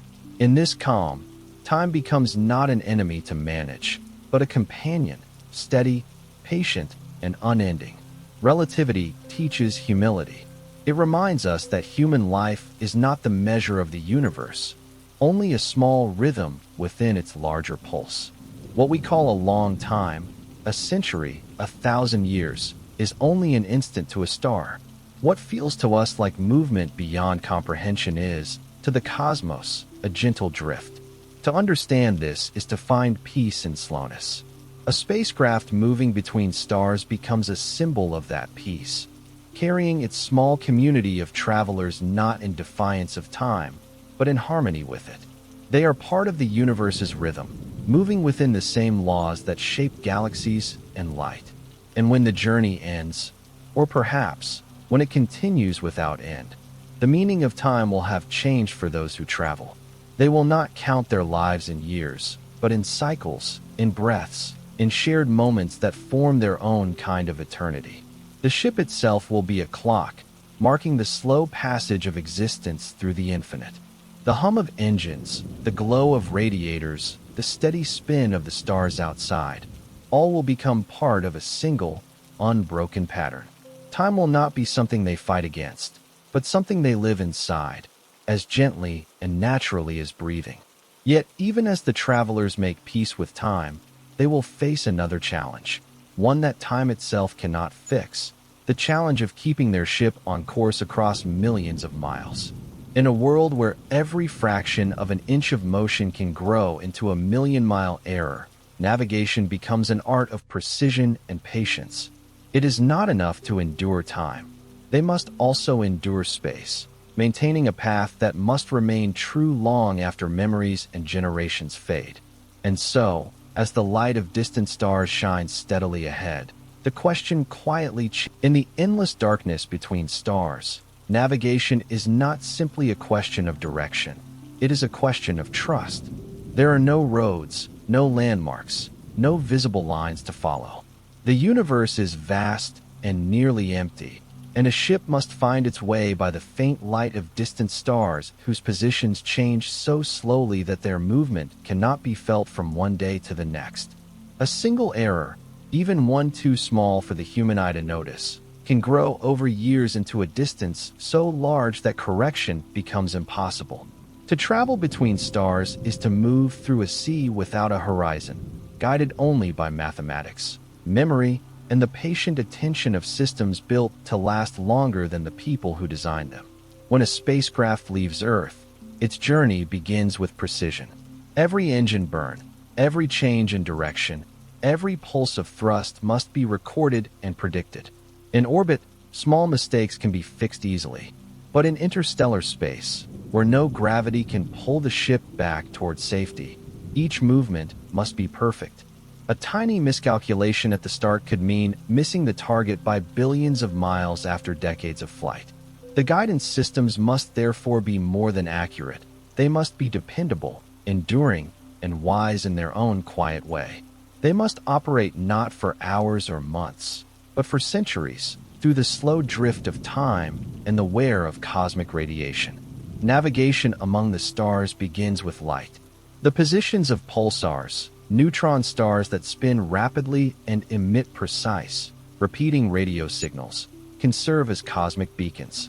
Their timing is so regular that they function almost like universal clocks. A ship equipped with sensitive detectors could measure their signals and determine its position anywhere in the galaxy, much like a sailor reading the stars at sea. But this method requires instruments that can remain perfectly calibrated for generations. Dust, radiation, and mechanical decay can all shift the readings by fractions of a second, enough to throw the ship off course. The computers that read those signals must check and recheck themselves endlessly, correcting for every drift, every vibration, every whisper of error that time might introduce. Long-term reliability is not simply a feature of engineering. It is the heart of survival. Machines built for interstellar travel must live longer than any machine humanity has ever made. On Earth, even our most durable creations, bridges, satellites, and reactors, last only centuries at most. In space, the goal must be millennia. Metal corrodes slowly under radiation. Circuits degrade. Moving parts wear down molecule by molecule. To endure, a ship must be designed with redundancy far beyond what seems reasonable. Every important system must have backups, and every backup must have another layer beneath it. Power, communication, life support, and propulsion must all exist in multiples, able to take over instantly if one fails. There can be no single point of failure, no irreplaceable component. But even with perfect redundancy, the challenge of reliability runs deeper. Machines left alone for long stretches can suffer from silence. A valve that never moves may seize. A sensor that is never checked may drift from calibration. A software system that never updates may slowly lose its clarity. To last for centuries, the ship must be able to take care of itself, testing and adjusting its own systems, replacing parts through automated manufacturing, perhaps even growing materials from recycled matter. It must be self-aware in the simplest sense, able to know its own condition and act to preserve it. This kind of resilience is not imagination, it is necessity. A human crew could repair only so much, and after they are gone, the ship must continue alone.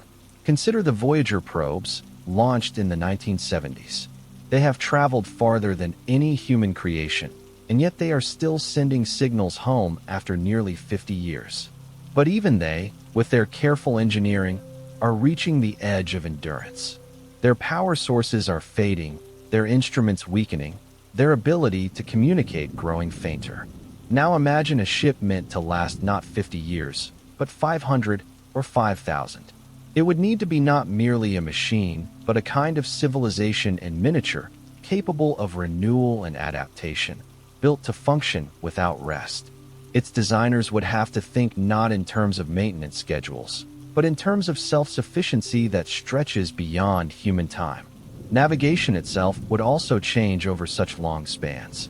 Stars are not fixed points. They move slowly across the galaxy, each following its own orbit around the center of the Milky Way.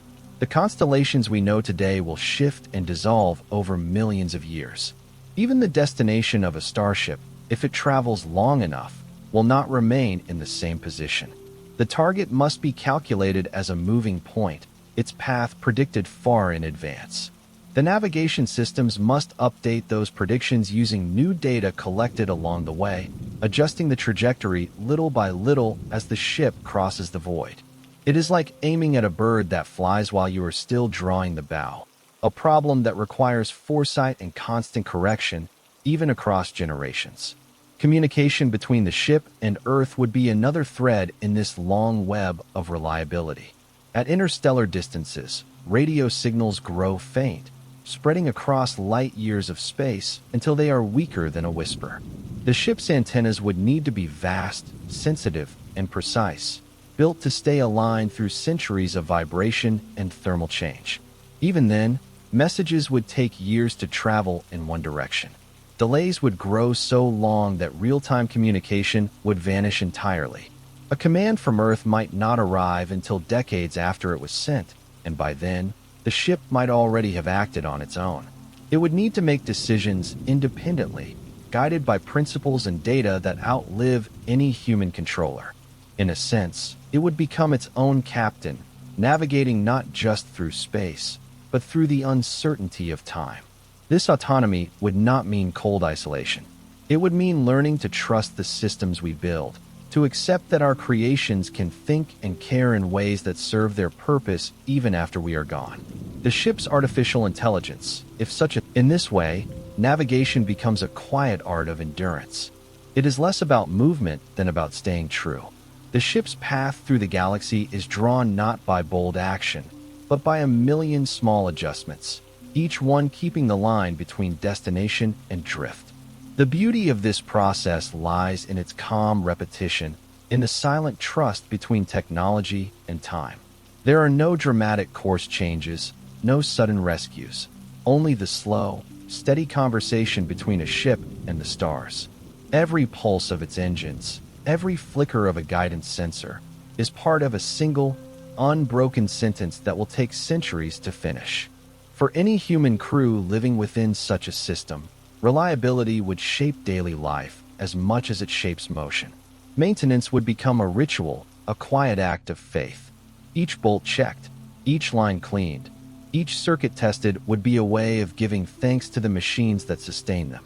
Children born aboard the ship would grow up learning these patterns as naturally as breathing, understanding that their safety depends on the constancy of systems they may never fully see.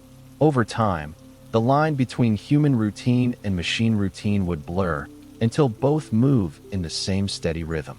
Life aboard the ship would become a kind of choreography, built around the shared goal of keeping everything alive and on course. But no system, no matter how advanced, can escape the slow erosion of the universe. Cosmic radiation, micrometeoroid impacts, and the mechanical stress of thermal cycles will all leave their marks. Circuits will fail. Memory units will degrade. The question, then, is not how to prevent failure entirely, but how to live with it gracefully.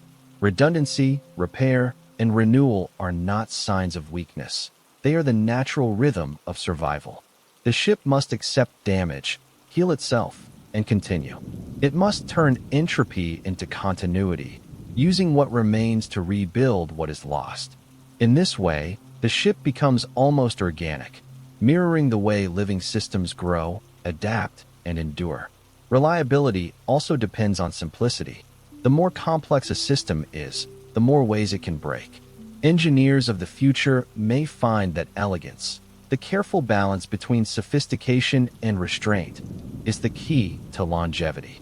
Each system must be just complex enough to perform its duty, but simple enough to repair itself or be understood by those who inherit it.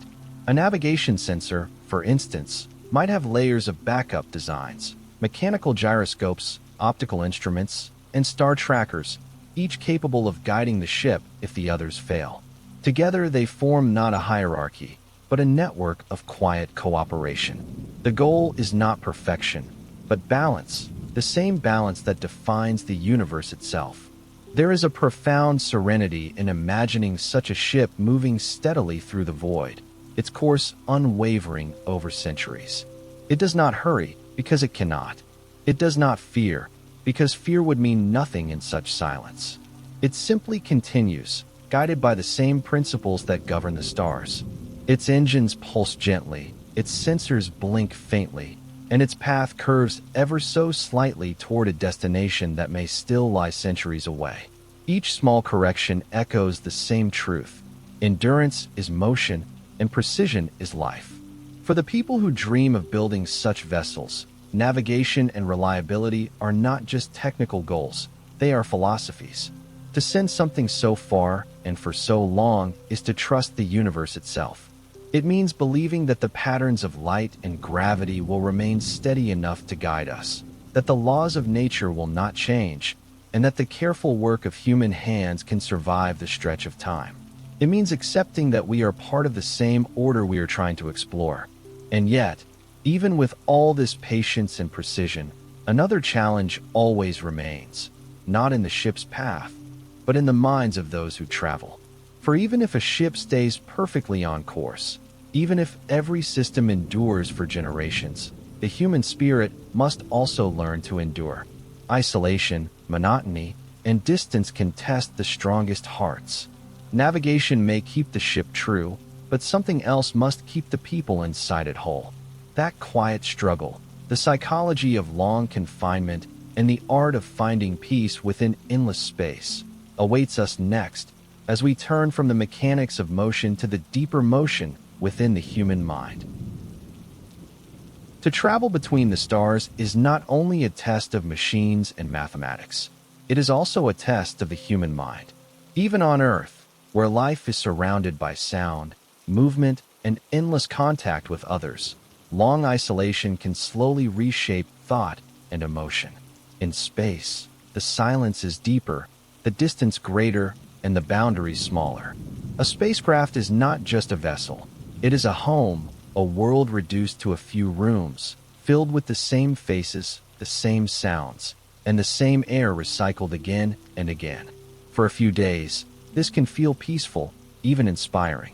But across months, years, and generations, it becomes something different, a quiet challenge to the spirit that no machine can solve on its own. Astronauts who have lived aboard the International Space Station describe the experience as both wonderful and strange. They speak of the beauty of Earth seen from above, the constant movement of clouds and continents beneath them, and the quiet companionship of the stars. But they also speak of longing, the desire for fresh air, open space, and the simple randomness of life on the ground.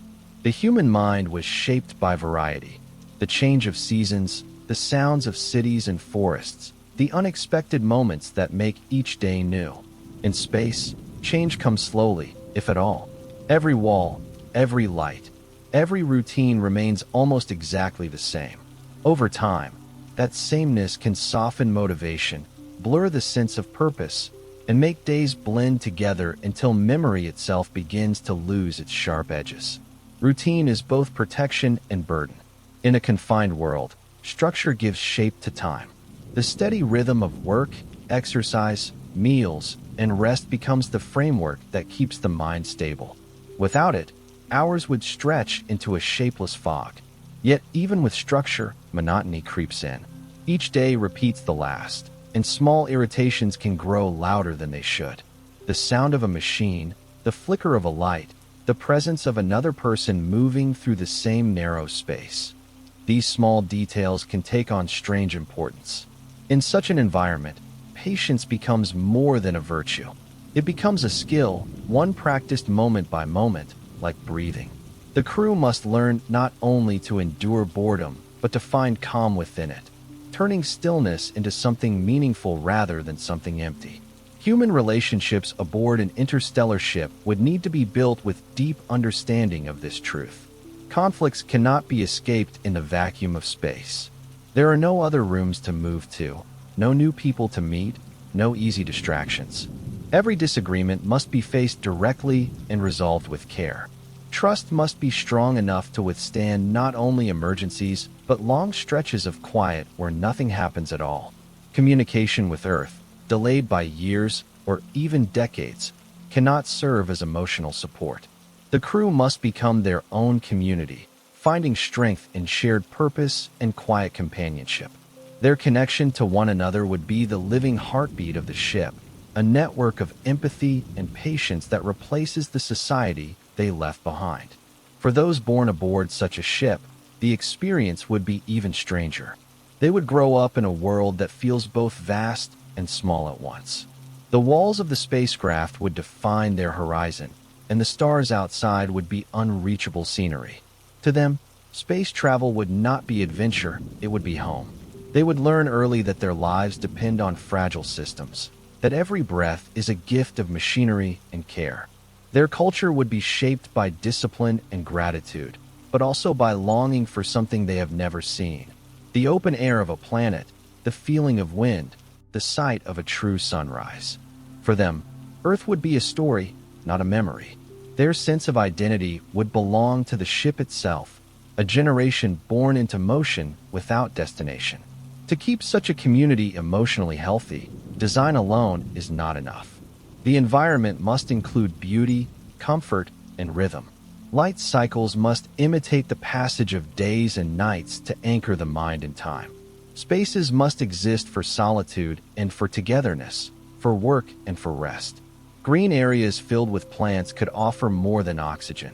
They could offer color, scent, and the soothing presence of life that moves without command.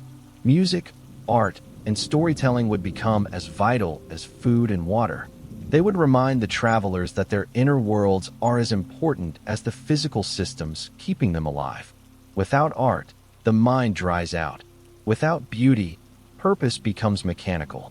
Mental health in deep space would depend on many small details that seem simple but are profound. A familiar sound, a personal memory, a conversation at the right moment. All can mean survival. The isolation of interstellar travel would not feel like a single great burden, but like a slow pressure that must be balanced every day. Just as the ship regulates temperature and oxygen, it must also regulate the emotional atmosphere within. People must be allowed to feel, to express, and to rest without guilt. The journey may be long and difficult, but the mind must never be treated as just another system to maintain. It must be cared for as something fragile and sacred, because in the end, it is the mind that gives meaning to survival. Loneliness in space is unlike loneliness on Earth. It is not the absence of people, it is the awareness of distance. The crew may live close together, but beyond the thin walls of their world lies a silence so deep that even light takes years to cross it. That silence can seem alive, watching, infinite. Some may find comfort in it, seeing it as proof of the universe's patience. Others may feel lost in its scale, small and temporary in the face of eternity. Both reactions are natural, and both must be accepted. Space does not change to suit emotion. It simply exists, calm and indifferent. The challenge is to find peace in that indifference, to see the stillness not as emptiness but as companionship. Communication with Earth, when it arrives, would be less conversation and more correspondence, a series of messages sent into the future. A question. Sleep would become both escape and necessity. The human body, when allowed to rest, heals and resets. On a long journey, sleep might be one of the few true moments of freedom, a place where the mind can drift beyond walls, beyond space, and touch memory or dream. Perhaps dreams would become more vivid in such isolation, colored by longing and imagination.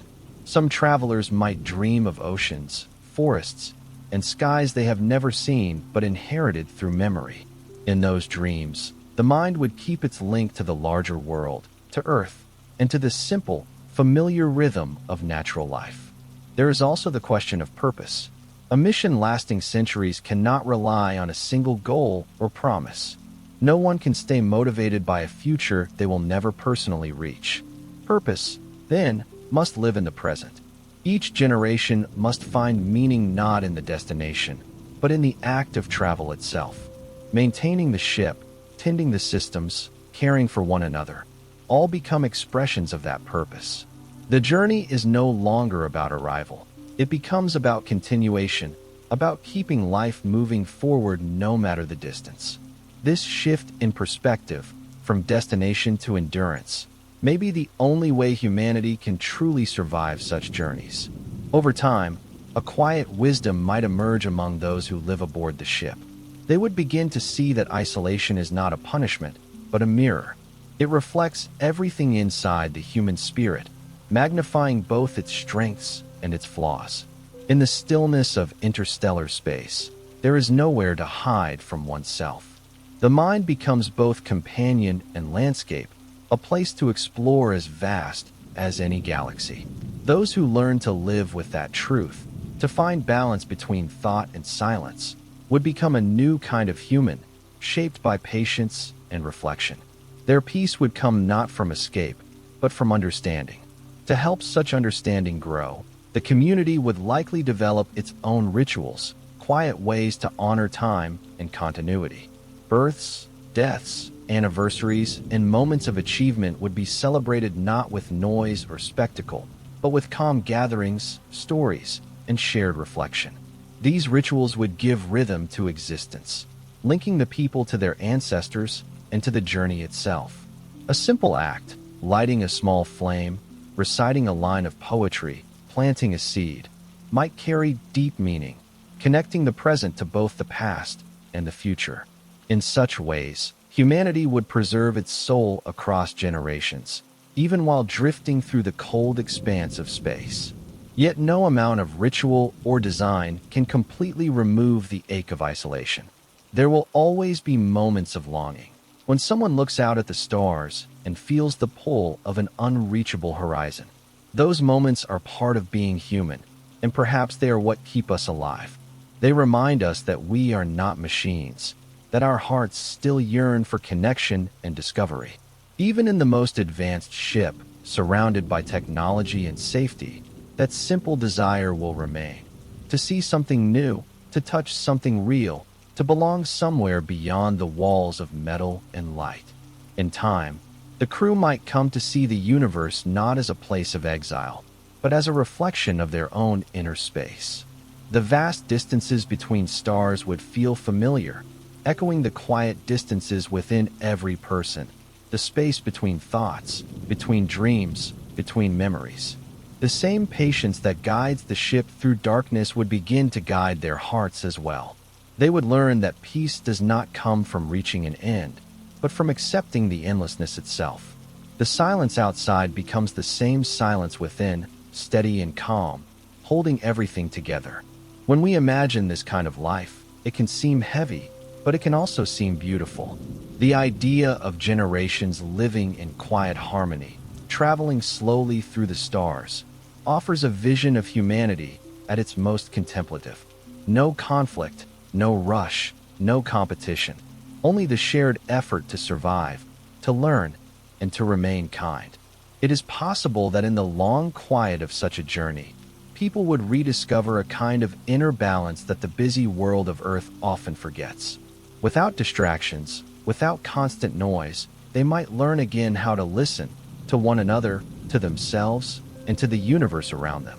And so, while the physical challenges of interstellar travel may test our technology, the true test lies in our capacity for patience, empathy, and understanding. Machines can be built to last, but minds must be nurtured to endure. The success of any voyage beyond the stars will, when the human mind finally grows quiet enough to match the rhythm of the stars, all begins to take the place of struggle. The noise of survival, the calculations of fuel, energy, and motion, all of it fades until what remains is the simple act of existing within something infinitely larger. The spacecraft, once a symbol of effort and ambition, becomes only a small island of light drifting in a sea so wide it cannot be measured. The people inside begin to sense what generations of dreamers before them could only imagine, that they are not apart from the universe, but part of it, as natural as the dust that forms the planets and the light that fills the galaxies. In that realization, fear falls away. The silence outside no longer feels empty, but full, alive with calm, endless presence. There are moments when the stars outside the ship seem close enough to touch, though reason knows they are separated by trillions of miles. Each point of light carries the history of an entire world, a sun that may have planets, moons, and stories of its own. The travelers drift through that field of light and begin to feel a connection deeper than knowledge. It is not the excitement of discovery or the pride of exploration, but something softer and older. They feel the same calm that ancient people must have felt when they looked up from the surface of Earth, watching constellations move slowly across the night. The pattern has not changed, only the perspective. Whether standing on a planet or floating between stars, the human heart responds the same way, to stillness, to beauty, to the quiet that exists beyond noise and thought. In that calm, time itself begins to lose meaning. The travelers no longer count their days by hours or their distance by miles. They measure time in moments of awareness, in the soft glow of instruments, in the way starlight moves across the hull, in the gentle breathing of air inside the cabin. The universe does not rush, and neither do they. The past and future stretch into each other, and the present becomes wide enough to hold them both. This is not the cold emptiness that some imagine when they think of space. It is something warm, almost tender, like the steady heartbeat of creation continuing without pause. The stars are not silent because they are far away. They are silent because they have no need to speak. Every journey begins with a purpose, but in the vastness of the cosmos, purpose slowly transforms into perspective. The travelers might have begun their voyage with questions. How far can we go? How long can we survive? But over time, those questions soften. The search for answers becomes a kind of meditation. They begin to see that the goal is not to conquer distance, but to experience it. Not to claim the stars, but to understand their quietness. Each moment spent in the dark between suns is a reminder that the universe does not revolve around human ambition. It moves on its own, perfectly balanced, perfectly patient. The ship's slow movement becomes a symbol of that patience, an imitation of the steady grace with which the cosmos unfolds. Sometimes, when the engines rest and only the faint hum of systems remains, the travelers gather by the observation window.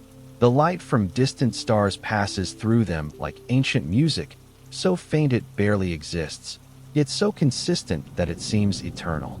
They speak little in those moments, because words feel too small. What could be said about the light of a star that left its home long before humanity even existed? There is comfort in that thought, not sadness. To know that we are latecomers to a universe already in progress is to realize that we belong to something timeless. Every life, every breath, is part of a story that began long before and will continue long after. This awareness does not make life feel smaller, it makes it feel sacred. Every act, repairing a circuit, tending a plant, sharing a meal, takes on quiet meaning when seen against the scale of the universe. The travelers understand that even their smallest actions echo through time, just as the light of forgotten stars still shines across space. The balance between fragility and endurance becomes clear. They are delicate, yes, but not insignificant. Like the thin film of air that supports life on Earth, their ship is fragile but full of meaning. It is the vessel through which the universe becomes aware of itself, even if only for a moment. The deeper they move into the dark, the more they begin to see beauty in stillness. The great black ocean around them is not void, but texture. It holds faint glows, drifting clouds of interstellar gas, and distant galaxies that seem like frozen storms of light. Each one contains billions of stars, yet from the ship they appear as small, delicate smudges in the distance. The human eye cannot grasp their size, but the human heart can feel their presence. It is the feeling of standing before something vast and unending, something that expects nothing but invites understanding. The travelers do not need to go faster or farther. Simply being here, aware, alive, is enough. In such moments of awe, even the concept of ownership disappears. The stars do not belong to anyone. The ship does not belong to its builders. The journey belongs to itself, unfolding like a quiet wave that carries everything within it. The travelers realize that their task is not to master the universe, but to listen to it, to let it teach them patience, humility, and acceptance.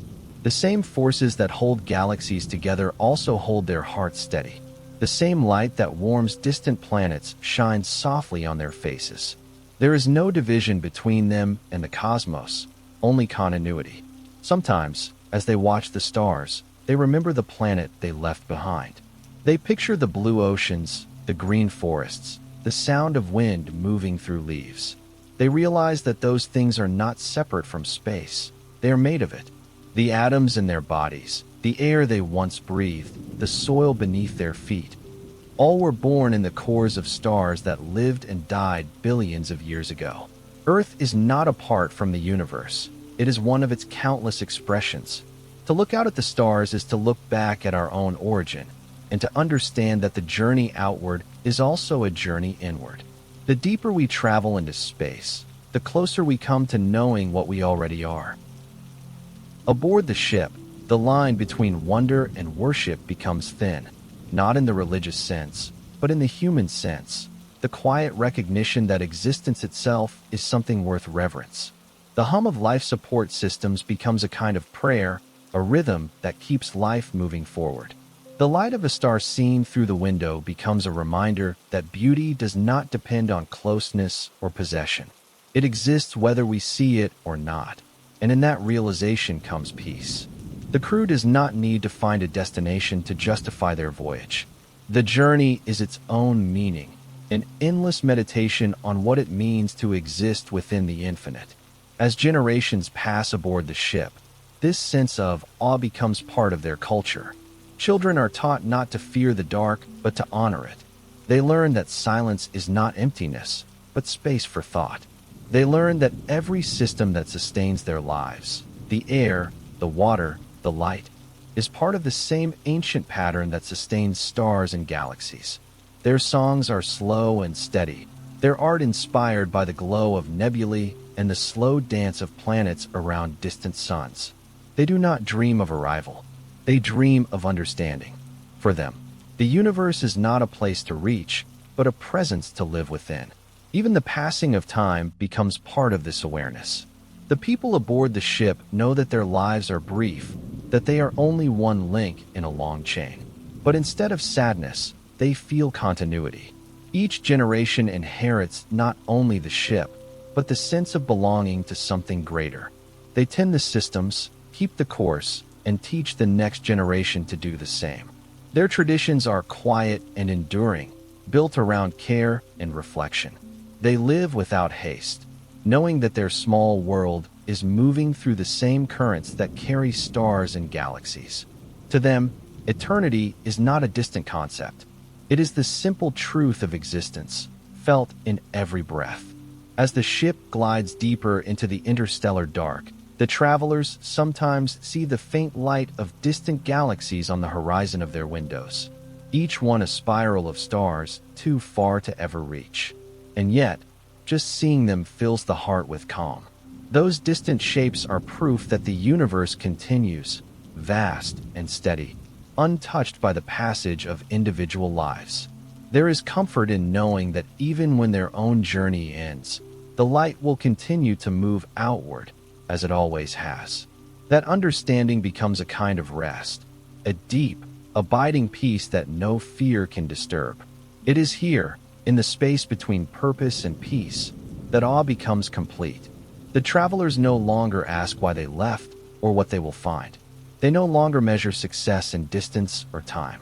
They simply exist, aware and awake, surrounded by the infinite. The ship moves forward, but motion itself has lost meaning.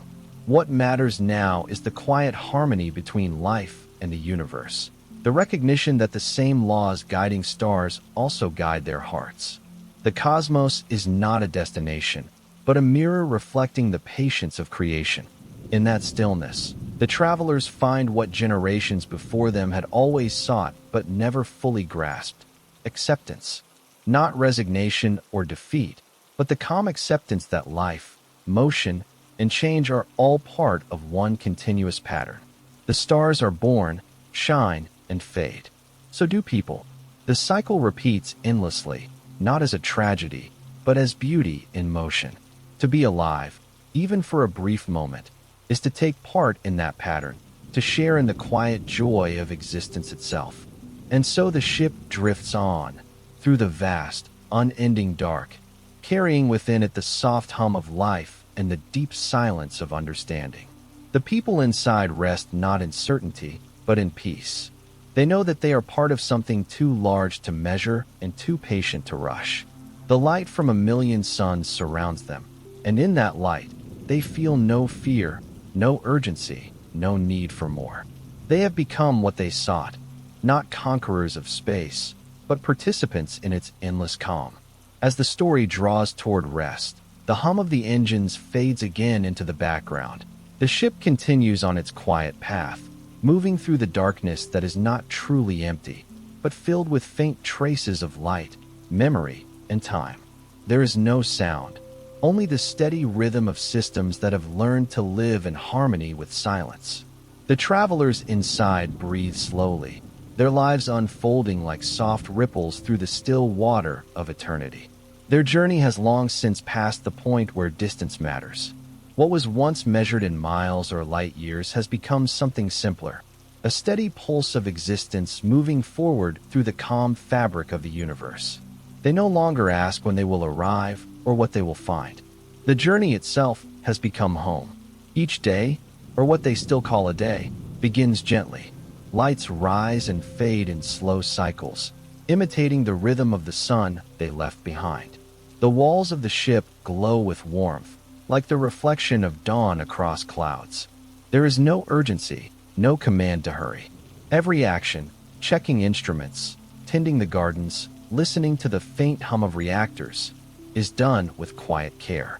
The crew knows that their work is not about reaching a destination, but about continuing. Continuation has become their meaning, the thread that connects them to those who built the ship, those who dreamed of the stars, and those who may one day follow.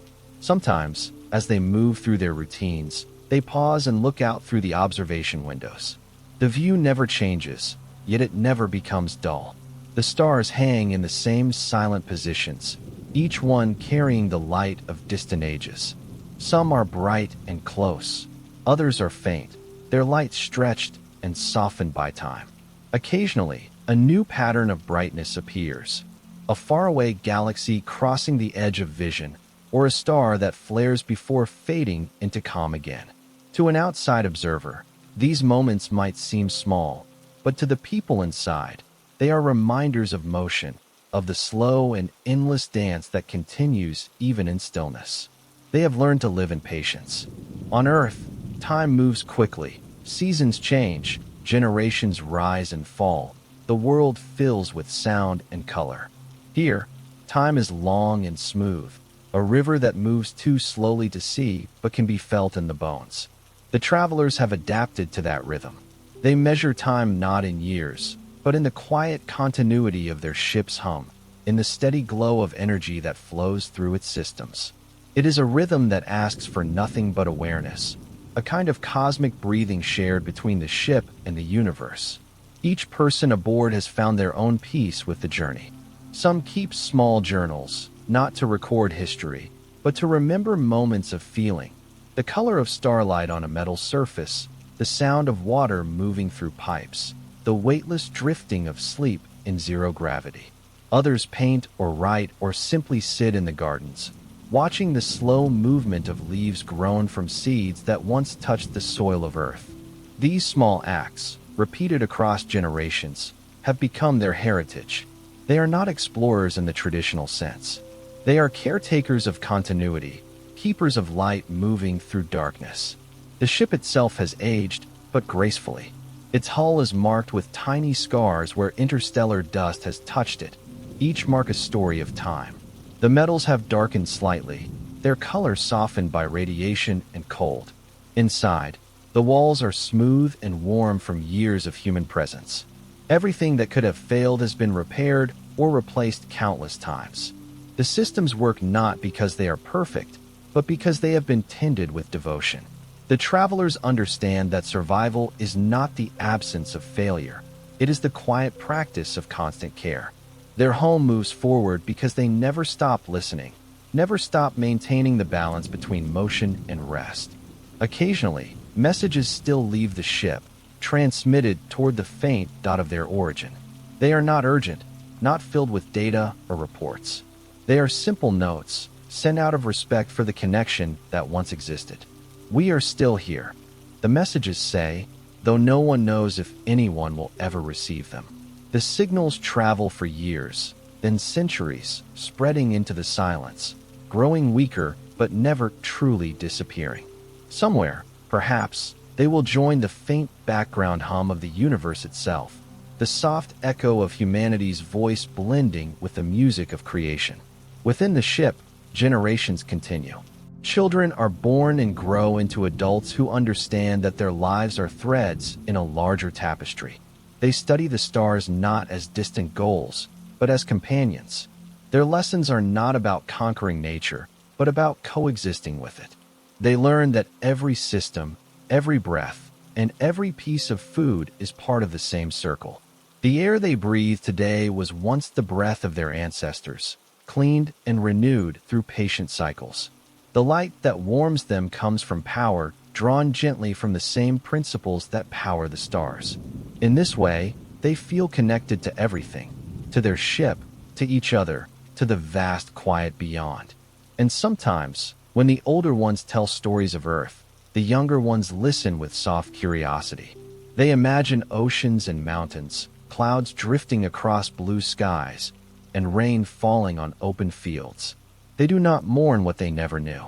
They honor it instead, as a memory that belongs to all humans. Earth is their beginning, not their loss. Its light travels with them, in their blood, their language, and the patterns of thought that shaped their ancestors. They carry that planet within them, like a heartbeat that never fades, echoing softly even among the stars. As the centuries pass, the idea of arrival grows faint. The destination that once gave the journey purpose now feels like a distant echo of another age. What matters is not where they go, but that they go, that they keep moving through the endless, peaceful dark. The ship's engines have long settled into a rhythm so quiet it feels like part of nature itself. There are no bursts of power, no noise, only the slow, steady flow of energy that keeps everything alive. It is a reminder that progress can be silent, that motion can exist without urgency. Inside the cabins, light fades gently into night. The travelers sleep in silence, their dreams drifting through imagined skies and distant worlds. Some dream of walking under alien suns, some of floating above oceans that reflect stars, and some of nothing at all, just warmth and weightlessness. Outside, the stars remain fixed, patient, and endless. Time continues its steady movement, unnoticed and unmeasured. The universe neither rushes nor waits. It simply continues, holding everything within it with quiet grace. Through the long years, the people aboard have learned the greatest lesson space can teach: that stillness is not the absence of life. It is life itself, seen clearly for what it is. The same forces that shaped galaxies and suns also shape every breath, every thought, every moment of awareness. To live is to participate in that vast, calm unfolding. The travelers understand this now, not as theory, but as truth. The universe is not something to be escaped or conquered. It is something to belong to rest within. In their quiet world, they have found what humanity has always searched for: not a new home, but a new understanding of home. Home is not a place on a map. It is the balance between movement and peace, between curiosity and acceptance. It is the awareness that even in the deepest dark, there is connection. The ship drifts, but it is not lost. The people aboard are surrounded by infinity, but they are not alone. The stars watch, and in their light, life continues its patient, beautiful rhythm. If you could stand outside the ship and watch it from afar, it would appear as a faint, glowing speck moving through the blackness. You would see no movement at all, only a soft point of light, too small to notice against the background of a billion others. Yet inside that light, there is life, breath, thought, memory, and quiet purpose. It is the smallest spark of awareness carried across endless miles. And that spark is enough. It has always been enough. The story of their journey becomes, in the end, the story of humanity itself. We began under one sky and reached toward another, not to escape, but to understand. We learned that the same beauty we seek among the stars has always lived within us, waiting to be seen. The universe does not promise answers. It offers perspective. It shows us that everything we build, every thought we have, every kindness we give, becomes part of a much larger whole.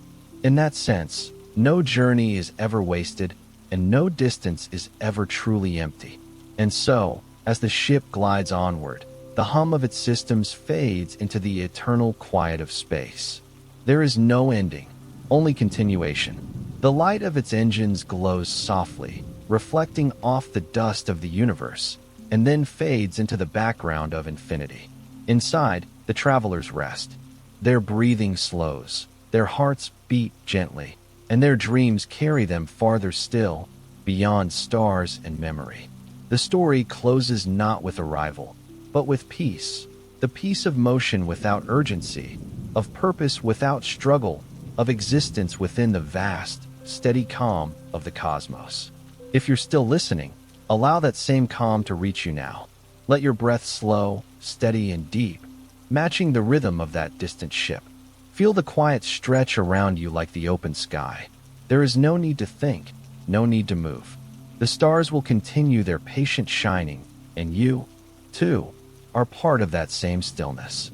The universe holds you as gently as it holds them, without judgment, without expectation, without end. You may rest now, knowing that even in the endless dark, there is light. Even in stillness, there is motion. Even in silence, there is connection. The story continues, softly, as it always has, through every breath and every star. If you wish, you can drift with it for a while, just breathing, just being, until thought itself fades into the same peaceful rhythm that guides the ship through space. And when you sleep, the universe will still be there, calm, immense, and kind, waiting for you within the quiet light of its endless night. If you'd like, you can follow for more journeys like this, slow, patient explorations of the universe meant to ease you into rest. But for now, there is nothing more to do. The story is complete. The ship drifts on. The stars remain. And you can simply close your eyes, let go of the day, and rest in the gentle knowing that the universe, in all its vastness, is quietly at peace.